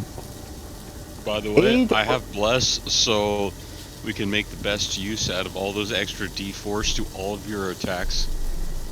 Oh yeah. God, if I had bless and I put that And on, saving throws. Oh my god, the potions. Jesus Christ, dude. I told you, man, I'm just talking up on potions, specifically resistance to many- one. Drafts of regenerate. Yes. And your That inventory's nice.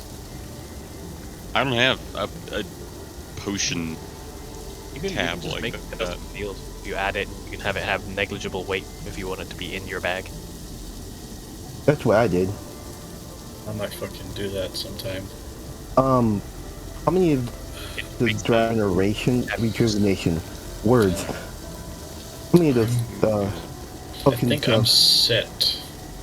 rejuvenation do Actually, you I have? have a few items I may want to trade with some people because I have some restorative ointment myself, which is baller. But I also have a vial of Vampire's Delight, which I think Dishar actually owns. Wait, what? Yeah, I have a vial of Vampire. I think it's the one we had spare when we made the, orb. Yeah, I think I think I have them. Let me check. Actually. So far, this one hasn't left my inventory. No, no. Here. In my. I got If anyone's desperate for a hit die, let me know. I've got a a Drought of Rejuvenation, which just restores actual hit die as opposed to health. I have the 8. You gave me it back. I just had 8, and I traded 2 away. Let me check. Yes, I'm quite set potions. How many do you have actually? How many? I have 1 vial of that stuff. You want to hand it over? That's fine. You can keep it because I don't do poisons. that's fair. I'm the go-to to poisons on that.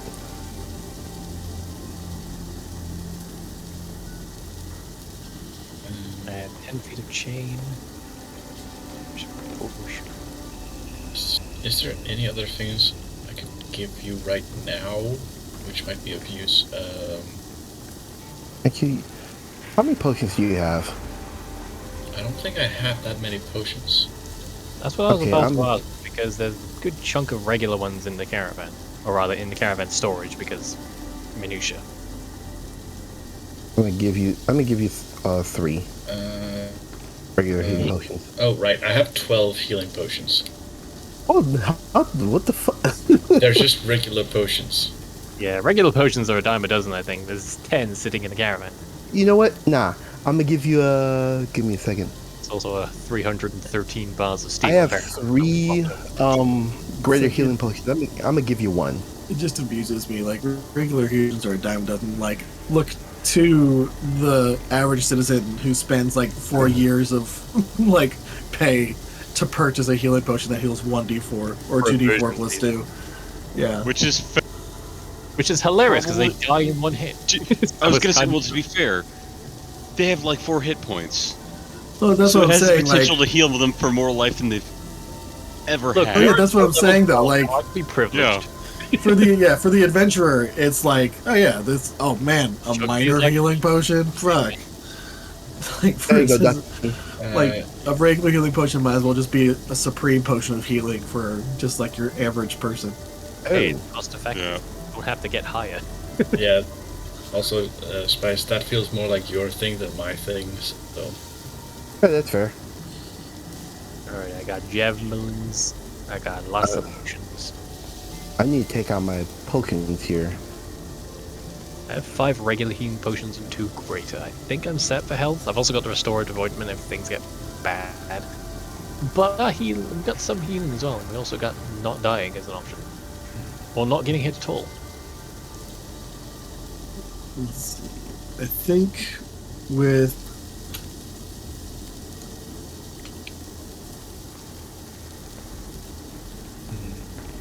I don't know. Sorry, Did your brain I'm- spits out? well, no, because I was kind of contemplating, like, how to say. So, with out of character,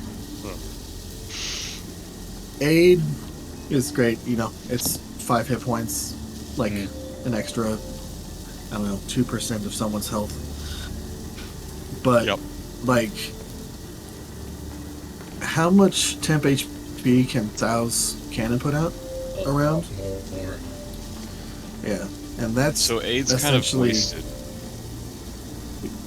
I mean, if Sal does decide to use the defensive cannon, but I'm just saying, like, constantly reapplied temp HP is essentially pre-healing. It is It's good. a D8 plus my int, which is minimum of 5. Yeah, so that right there is an aid spell. True. it does stop us from having more temp HP, but you are right in that it consistently being applied.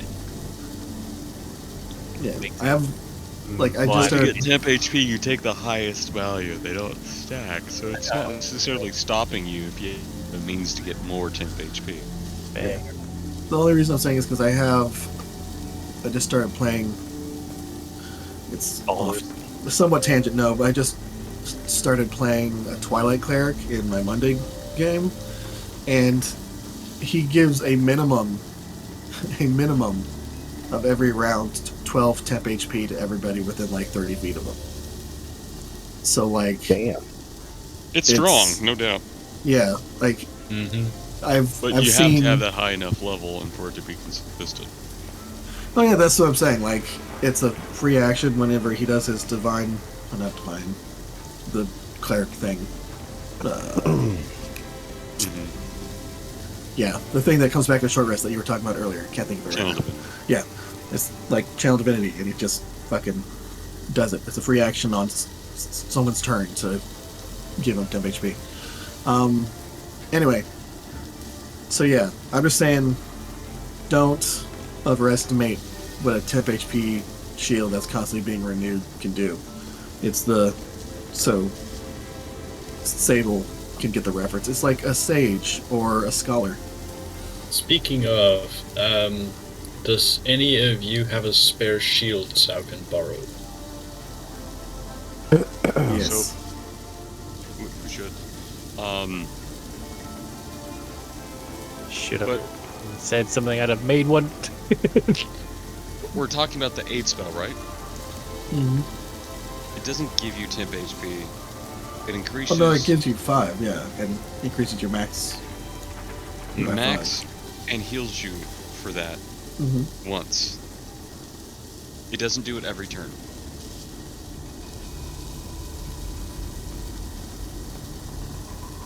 So it's literally just 5 hit points. That is correct. Huh. I don't think that's super great. Cause like how many spell levels can you put in your ring or whatever that's gonna have this?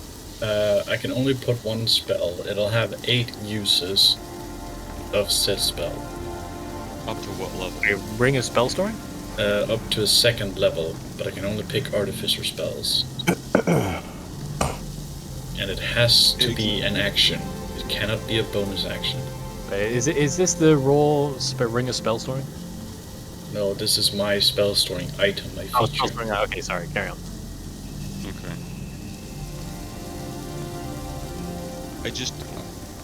There may be better alternatives.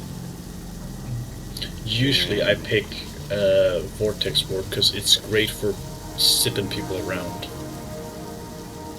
Out of That'd be character. pretty good. Out of character, could you use Fairy Fire? Because I it's an think so. artificer. And it's also just like, Yeah, it's an hey, action. just make it so we all have advantage on attacking this thing. That is good. Yeah. I can put that in. Cool.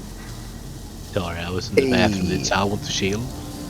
Yeah, if we have a spare shield, I'll take one, because then I can change out my homunculus to make it inert and pick up enhanced defense on a shield, and I can also wield it.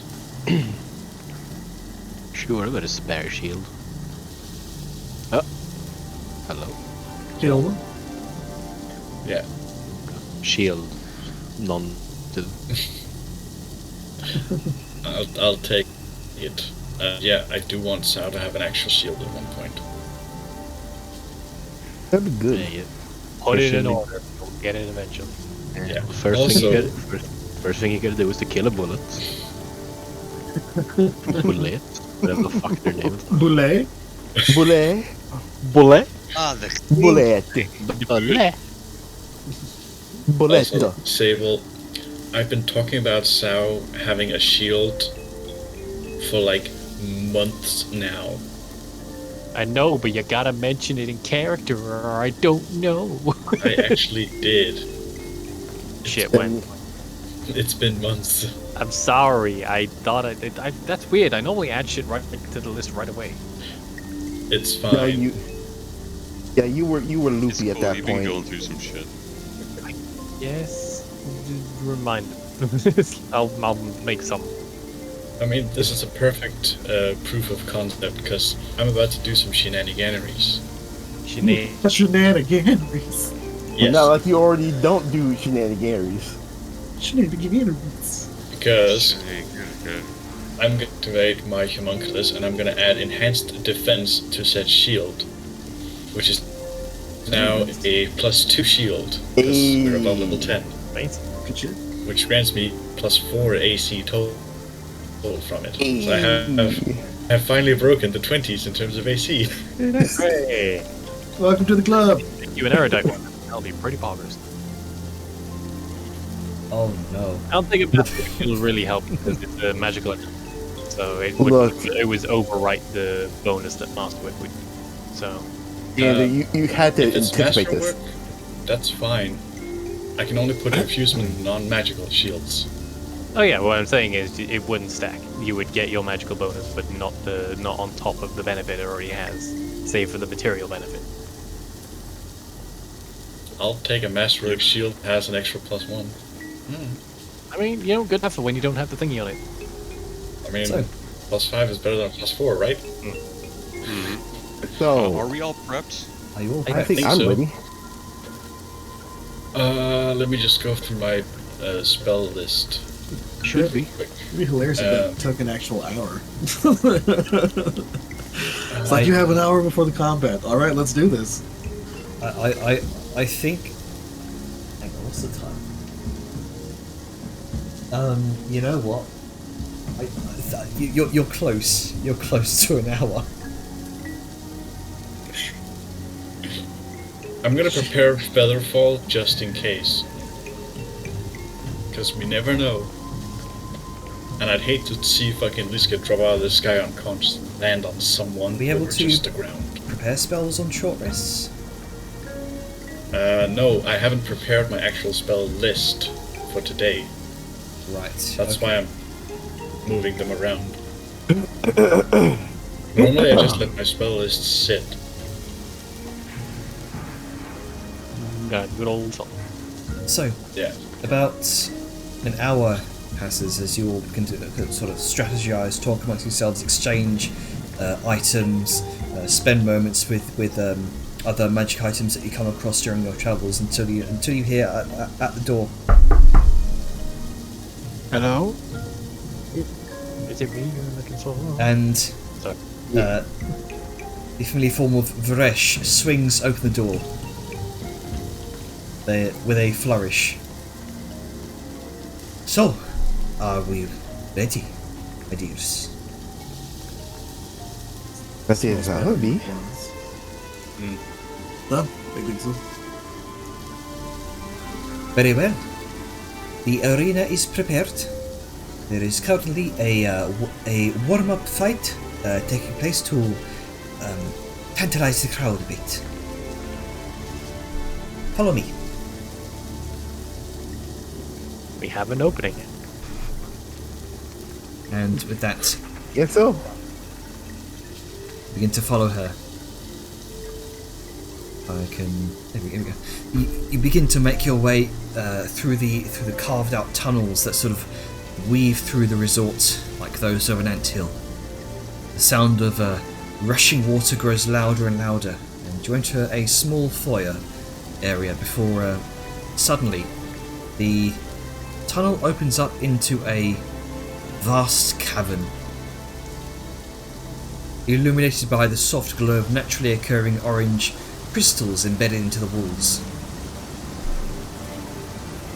The cavern is filled with steam rising from large scattered pools of steaming hot water scattered throughout the area. Shafts of sunlight beam down from above through narrow crevices in the rock, dappled by foliage and the rising steam. The warm mist envelops you as you take in the beauty of this underground oasis.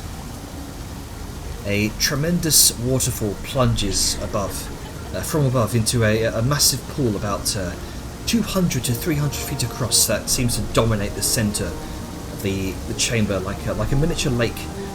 Guests are lounging from rocky outcroppings surrounding the pools, enjoying the warmth of the water, the tranquil atmosphere of the cavern. The sound of the waterfall echoes through the cavern, adding to this peaceful ambience. Other rocky outcroppings reach high into the cavern, and you can see one resort goer kind of run up, dive off the edge, and into the pools below. You also notice smaller private hot springs sort of tucked away in secluded corners of the cavern, and presumably within their own chambers. Each with its own enchanted crystals and natural beauty. It's clear that the resort here takes great care to provide best way I can describe it is a truly magical experience for its guests. There are also sort of servants standing by offering fine goblets of wine and various other beverages to the nobles. Paresh guides you towards the waterfall, and the sound of rushing water grows louder and louder with each step. You follow her around the edge of the pool, struggling to hear anything but the sort of the deafening roar of the waterfall. And you will the view of the massive cavern sort of vanishes from sight, hidden by the waterfall, and she holds her golden skull pendant into a small alcove in the rock. And with that, she sort of gives it a faint twist, and you hear the grinding. You feel the grinding sensation of rock that reverberates through the floor nearby, and a section of the rock seems to roll away, revealing a secret entrance that opens up before you.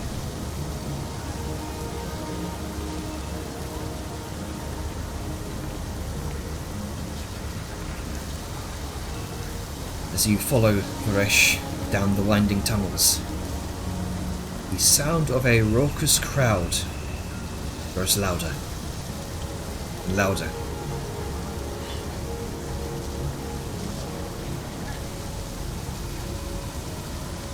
Finally, you emerge into a large. How would I describe this?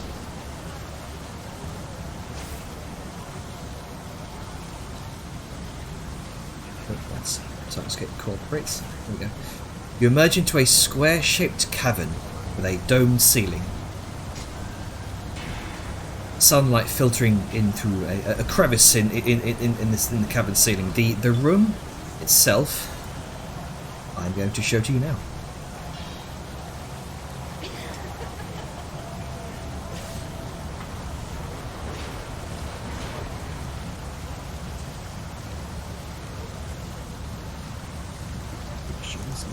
Here we go.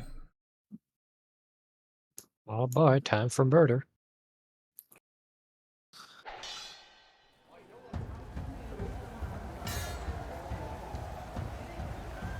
Oh.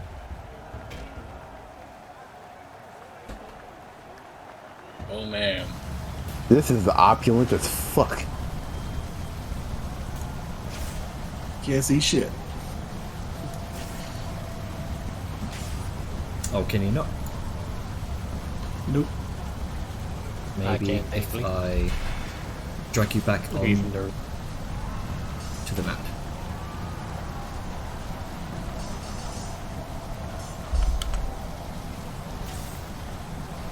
Can you all see so far? I can see. Nope. I'm gonna refresh. Fine.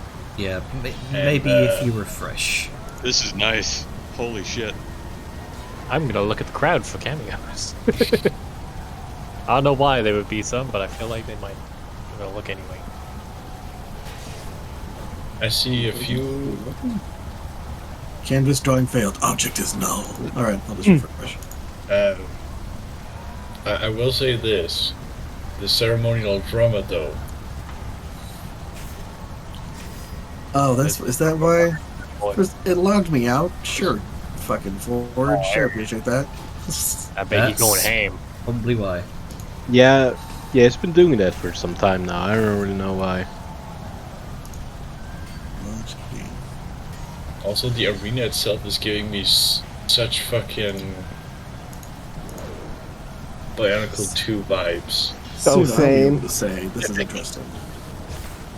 God, I feel like I Reminds just me of like hate myself. some old school fucking Mortal Kombat. arena shit. That too. Oh no, hang on. I forgot to change the grid. That drummer though. Why I is he know. so fucking just juicy? I know. This is amazing. Not only does my man have the cum gutters, not only does he have the V-line tapers, he has titty tattoos and multiple hat trail tattoos. Hang on, let me refresh just to. Man is shaped like eye candy. I mean, you know, the nobles come to see two things: either the fighting or the drummer. Look, they came to see ass. They didn't see how. Oh, wow, okay. Well, the one thing specific to this arena that I really like, but also it reminds me of the fucking Bionicle 2 movie, is I think I know how this arena is gonna shut them down. You too? You may have to increase the audio of Sirenscape. I've tried to normalize it. Normalize the audio. Whereas I'm gonna Huge. load up the map on the stream view here.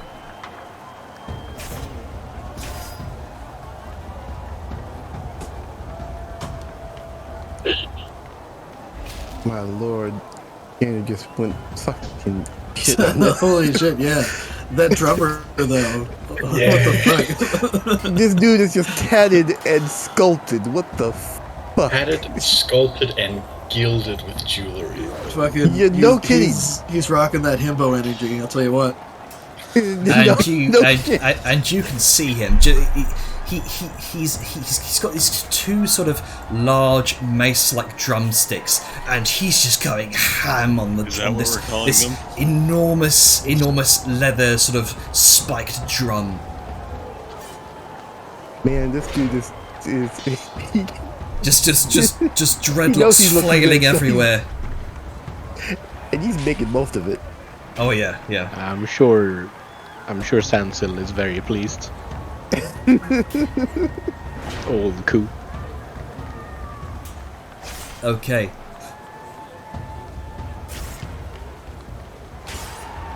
You see, the room is centered around a large pit, the Crescent Crucible, unmistakably so, which is about 100 feet wide, 100 feet long, and about 15 feet deep. You can see golden statues of jaguar heads surrounding the area on all sides. And at each corner stand these tall obsidian obelisks adorned with runic gold gilding. The floor of the arena is scattered with sand. You can see a large colourful mosaic depicting a crescent, moon and sun. 3 areas for seating are positioned around the northern, eastern and western sides of the arena, where nobles and wealthy patrons are dressing these vibrant, colourful sets of clothing.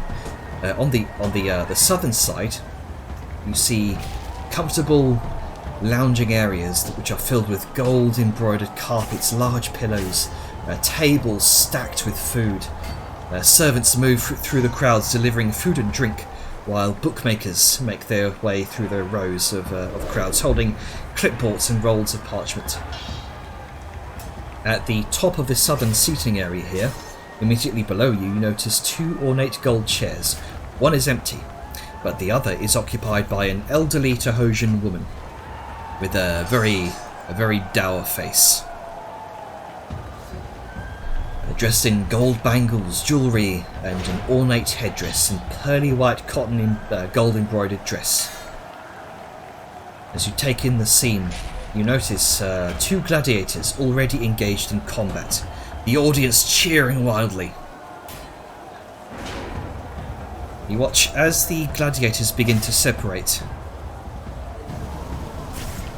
The sound of a large drum booms through the cavern, and the floor of the arena starts to move.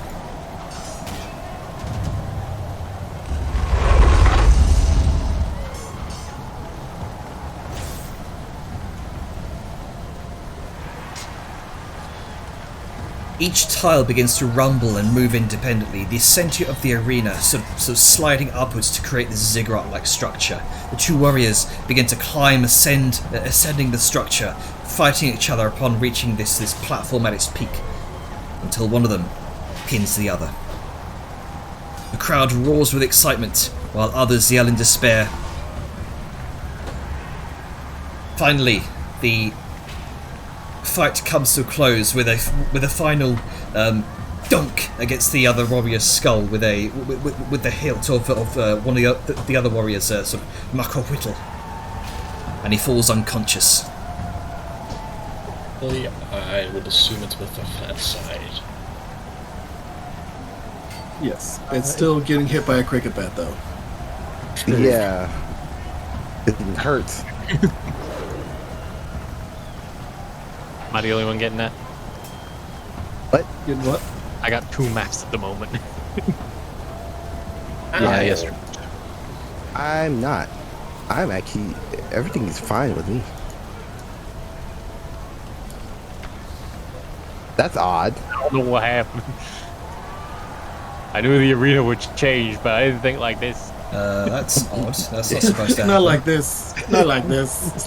That's not You supposed just to got happen. double dimensions. Try refreshing.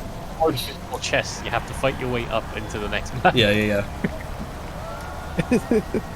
I'm gonna refresh. Yeah. Yeah, you do that.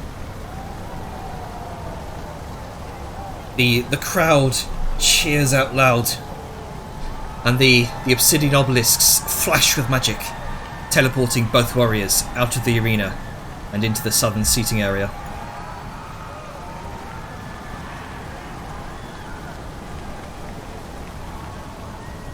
Bruh.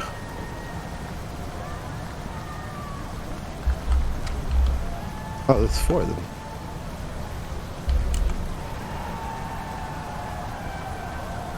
The winning warrior hefts his unconscious partner away, and the nearby priest tends to his wounds.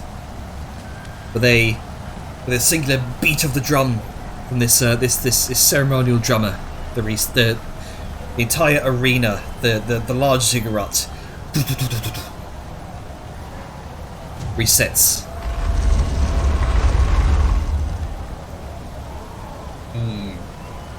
This is gonna be interesting.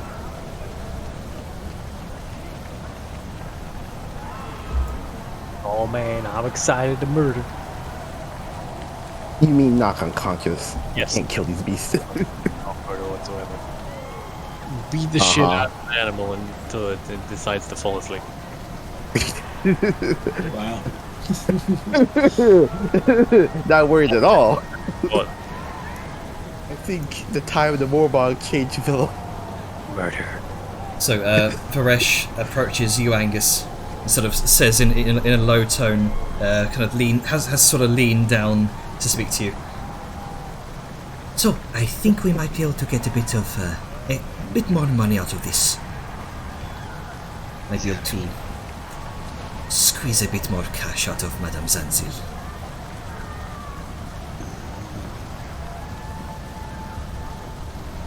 How would we do that? Do not worry. I have sorted everything out. See that individual over there, and she kind of points over towards the crowd, towards a rather rotund-looking nobleman, dressed in this tall, almost absurdly opulent gold feathered headdress. And you can see a number of servants sort of bringing him drinks. A large, what looks like a small, a sort of velociraptor haunch as he kind of devours it very sloppily.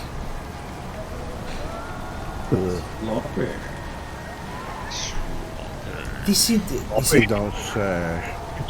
I have connections with this individual in the gold mining business, and I believe he has favored you to win, to come out on top along with the rest of your compatriots.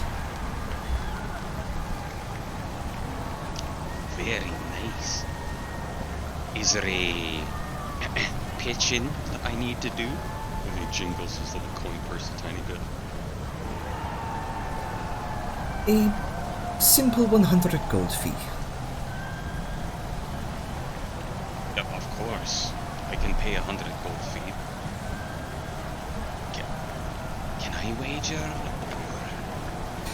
Yes, Or are we yes, not you, able to set that up? you can indeed wager against yourself. There is one other individual next to him. You see the woman in the golden tattoos. Well, I'm looking at her. Or is there a different one? She points towards the elderly woman sat next to the large rotund noble, who appears to be dressed in sort of Carthan attire. It seems she's not very fond. It seems she's not very fond of dwarfs, so she has bet against you.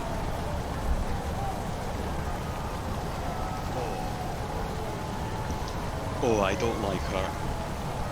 I'm not very fond of her. She has Sorry, Dane. she has wagered 100 gold that you lose against your 100 gold that you win.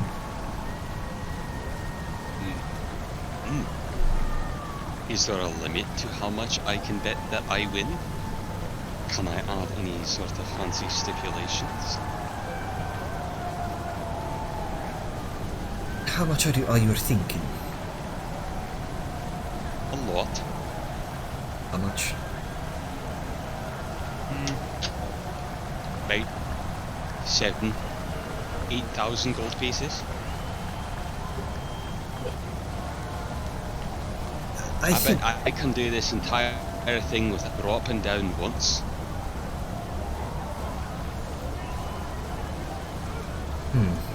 She kind of thinks to herself for a moment. I wasn't expecting that much from you, Angus. I will admit. I am in a need of financial procurement. And if this goes well, the loudmouth dwarf that spins gold as much as he smiths it, well, that adds a reputation now, doesn't it? And reputation brings in kinds. He winks. Well, the total winning pot for all of you will come out to 50 platinum slats each. Oh, okay. I'm betting too high. I'm at a smaller table than I thought. My apologies. You just carry a very large what's the right word? Spending aura. I will take that as a compliment.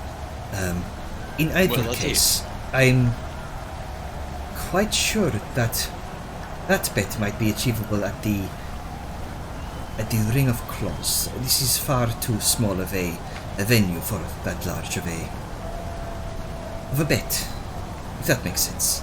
Yeah. I'll curb my enthusiasm for now. If it's 100 gold, then 100 gold it is. Very well.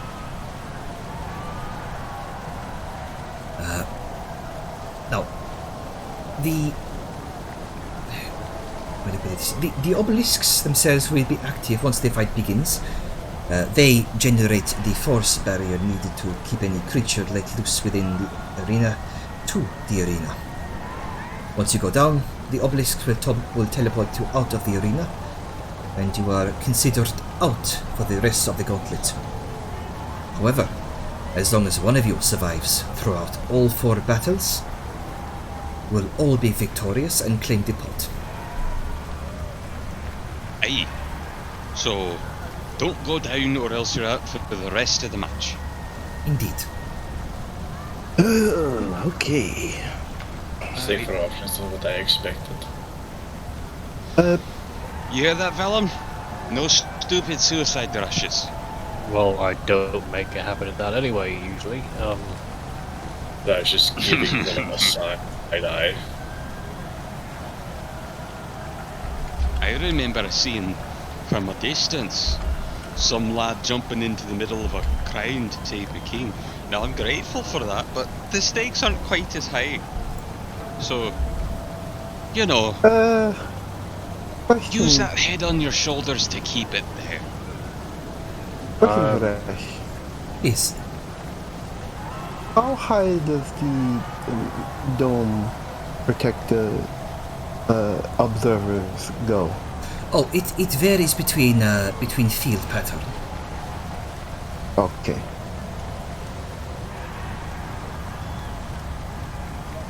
Now, I can work with that. we should be ready to begin very soon. Strategize amongst yourselves. I will ask our host to warm up the crowd for you. Thou gives a look to the shore. Keep in mind where we are and the kind of magic you're using. I know that. I'm just... I wanna understand. Make sure. The last thing we want is for you to end up somewhere else. Well, didn't you do a thing before? What with the thing? And nothing happened yet? I was very aware of what was going on.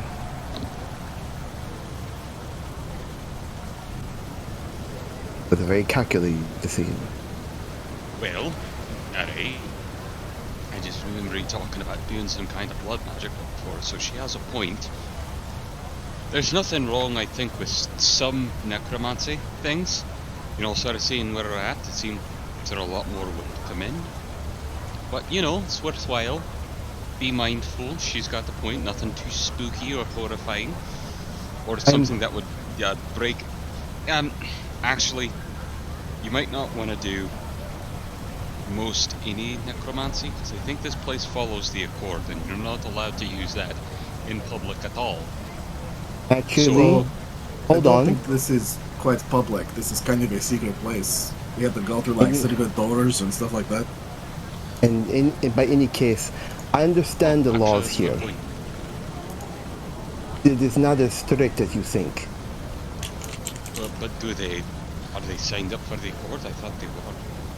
And you know, that might even be a moot point, as Liska just said. This has been underground, literally. Well, Actually, Faresh.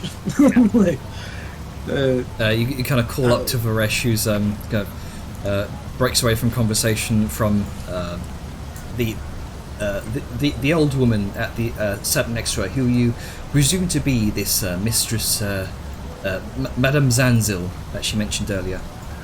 She kind of talks to her for a moment, puts her finger up, and breaks away. Comes back down to you. Yes. The Accords. Necromancy stuff. And she just kind of like pauses and points to Tishar. It's like, here, she can ask. Kind of turns How towards the shop. lenient or how strict is the Accord laws here against necromancy, specifically blood necromancy? The necromancy isn't as strictly regulated here in the dynasty as, say, other countries that have signed the Accord. There are variations, there are clarifications of the rules. Best I can tell historically, much of that was clarified by the Banzalan priesthood. See, in the dynasty, we believe that death is not necessarily something to be feared, nor are the energies surrounding it. It all really depends on whether or not you're asking permission to bring a spirit back. Okay, that is with the spirit. I'm talking about blood, as in dealing with the living. You see, the laws are very grey around that area. They're not blood necromancy isn't as outright frowned upon as some other nations might see it, especially the Commonwealth. Again, it depends. It depends how you use it. That is generally what has been the historical precedent. I understand this country's history, and I'm well aware of the laws that, well, most of them, since I am a bounty hunter anyhow. Very well then. So long as you acknowledge that, and I'm sure you'll be fine. I just gives a slight nod, looking both at Sal and Angus. Satisfied? Hey, what do I need? What? Are you satisfied? No, What you I'm just fine. I'm just making sure. I'll be okay if you're the one that, if you break the law or do something, gets dragged off. I was just looking out for you. I understand. I was just asking. Oh yeah, I'm perfectly satisfied. I'll be even more satisfied once I get some chocolate though. In the meantime, I need to find a rag and get me a flask. And thank you very much for your time, Balash. She gives you a nod and heads back up next to Madame Zanzil. You can see, or rather, you can feel the anticipating and tension sort of building in the air. The crowds are exchanging coins, wages, eager to see what this next series of matches will bring. However, you can also feel the eyes of some in the crowd fixated on your group, and you can hear a faint sound of some murmurs and scoffs. You kind of catch Varesh's gaze, and she kind of gives you a smile, a thumbs up.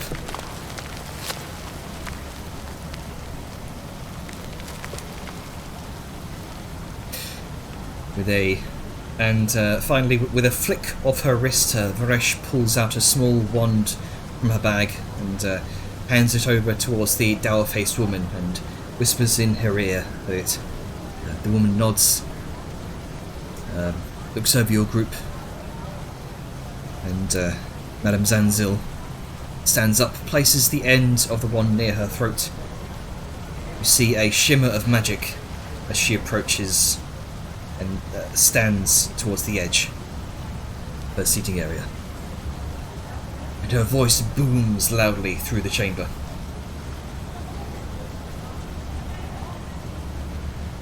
Welcome, once again, ladies and gentlemen, to the Crucible.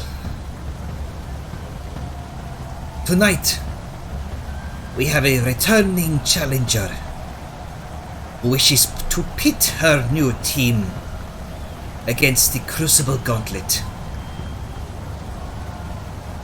While Varesh has been a benefactor of Crescent Falls for many years, some have questioned her skills in managing arena fighting teams. 5 years ago, she came to the Crucible with a team that left much more to be desired. There's a chorus of scoffs and booing from the crowd.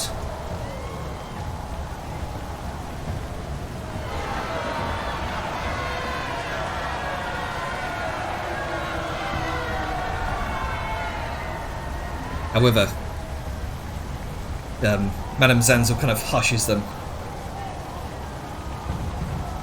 However, she promises us that she has returned to us now with no ordinary fighters.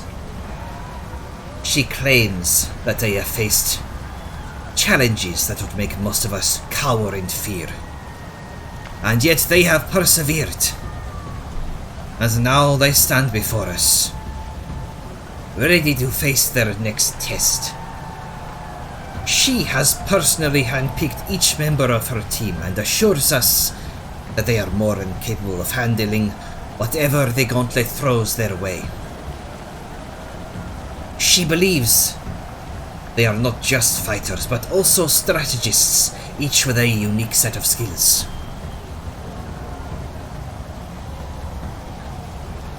I say, ladies and gentlemen, that we put that to the test here and now. Let this hammer strike prove their skill in the arena,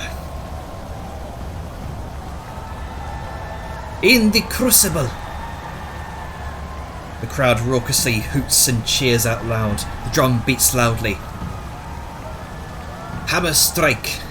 Stand by the edge of the crucible when you are ready.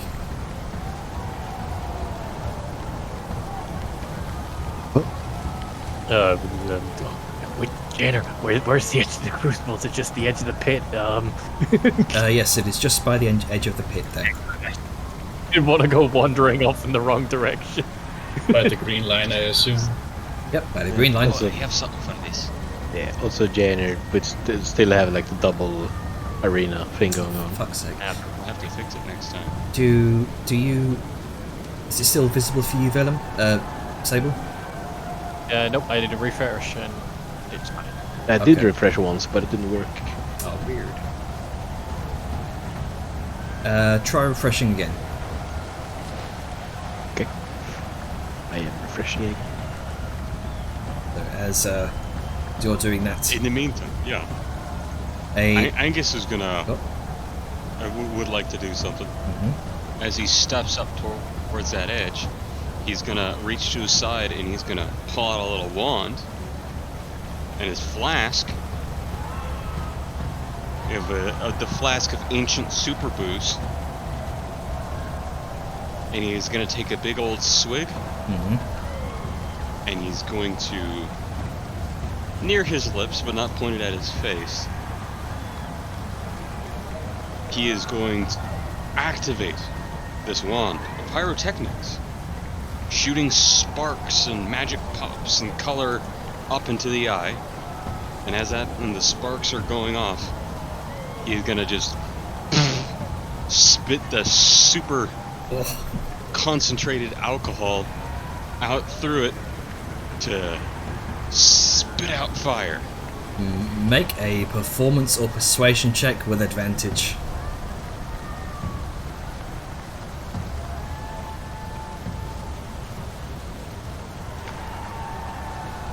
And I'm immune to this, so even if I catch on fire, it's okay.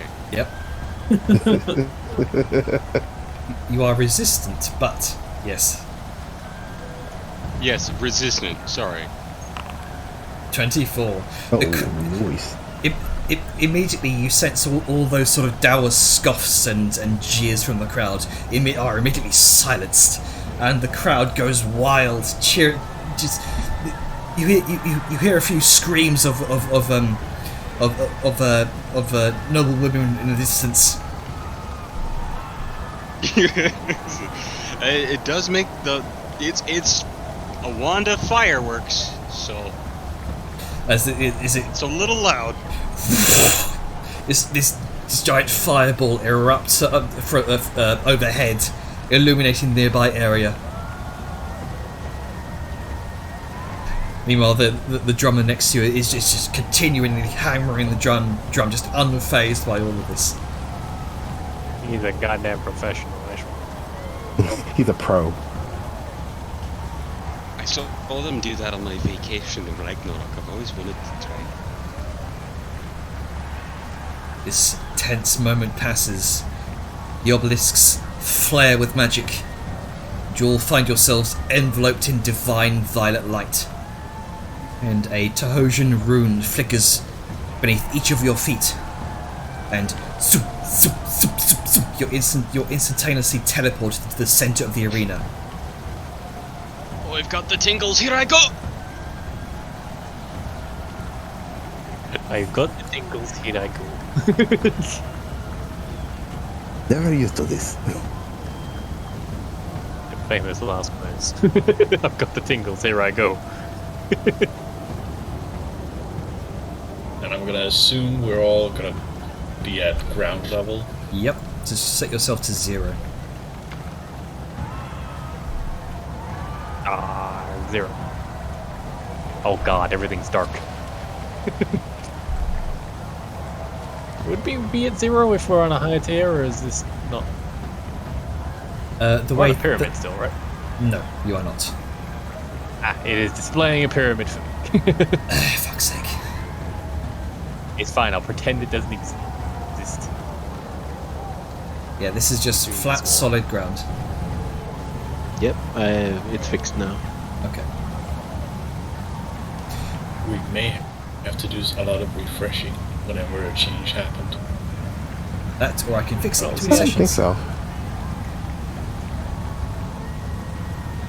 So, Mistress Itzil declares, "We start off our first crucible fight with a creature that has plagued the beaches of Itzil for many years. This creature is responsible for terrifying the holidaymakers of the town and taking the lives of many others." You see that large, muscular man covered in tattoos, the ceremonial drummer, slams them into this enormous leather drum, and the floor itself begins to rumble and rearrange itself into 5 platforms, varying in height from 10 to 30 feet tall.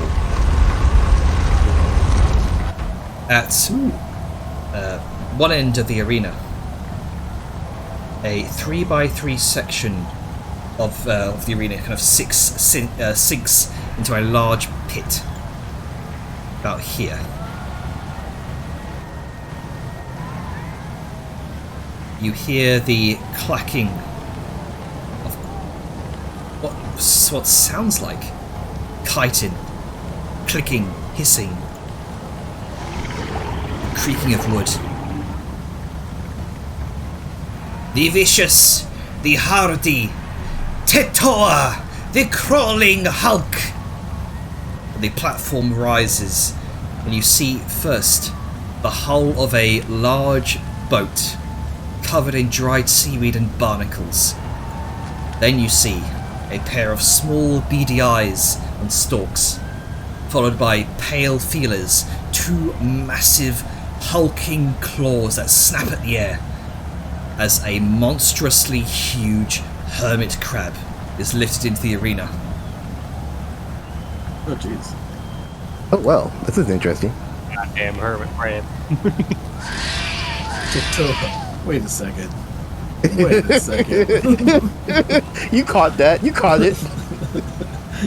I've seen Moana. Yes.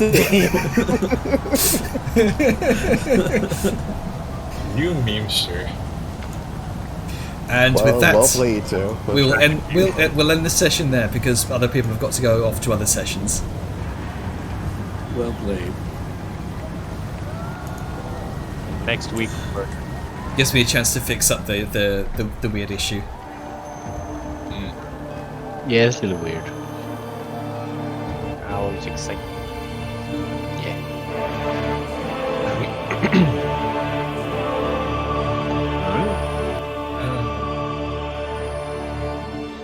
Well, now I kind of regret taking that scroll of Temporal from Dishar.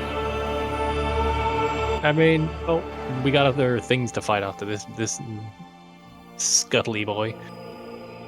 Nah, it's more the fact that she could use it on me so I could get up on high and have full view of the arena. Well, what now? maybe flies you can vortex. Until next time, though, I will stop recording in 3, 2, 1.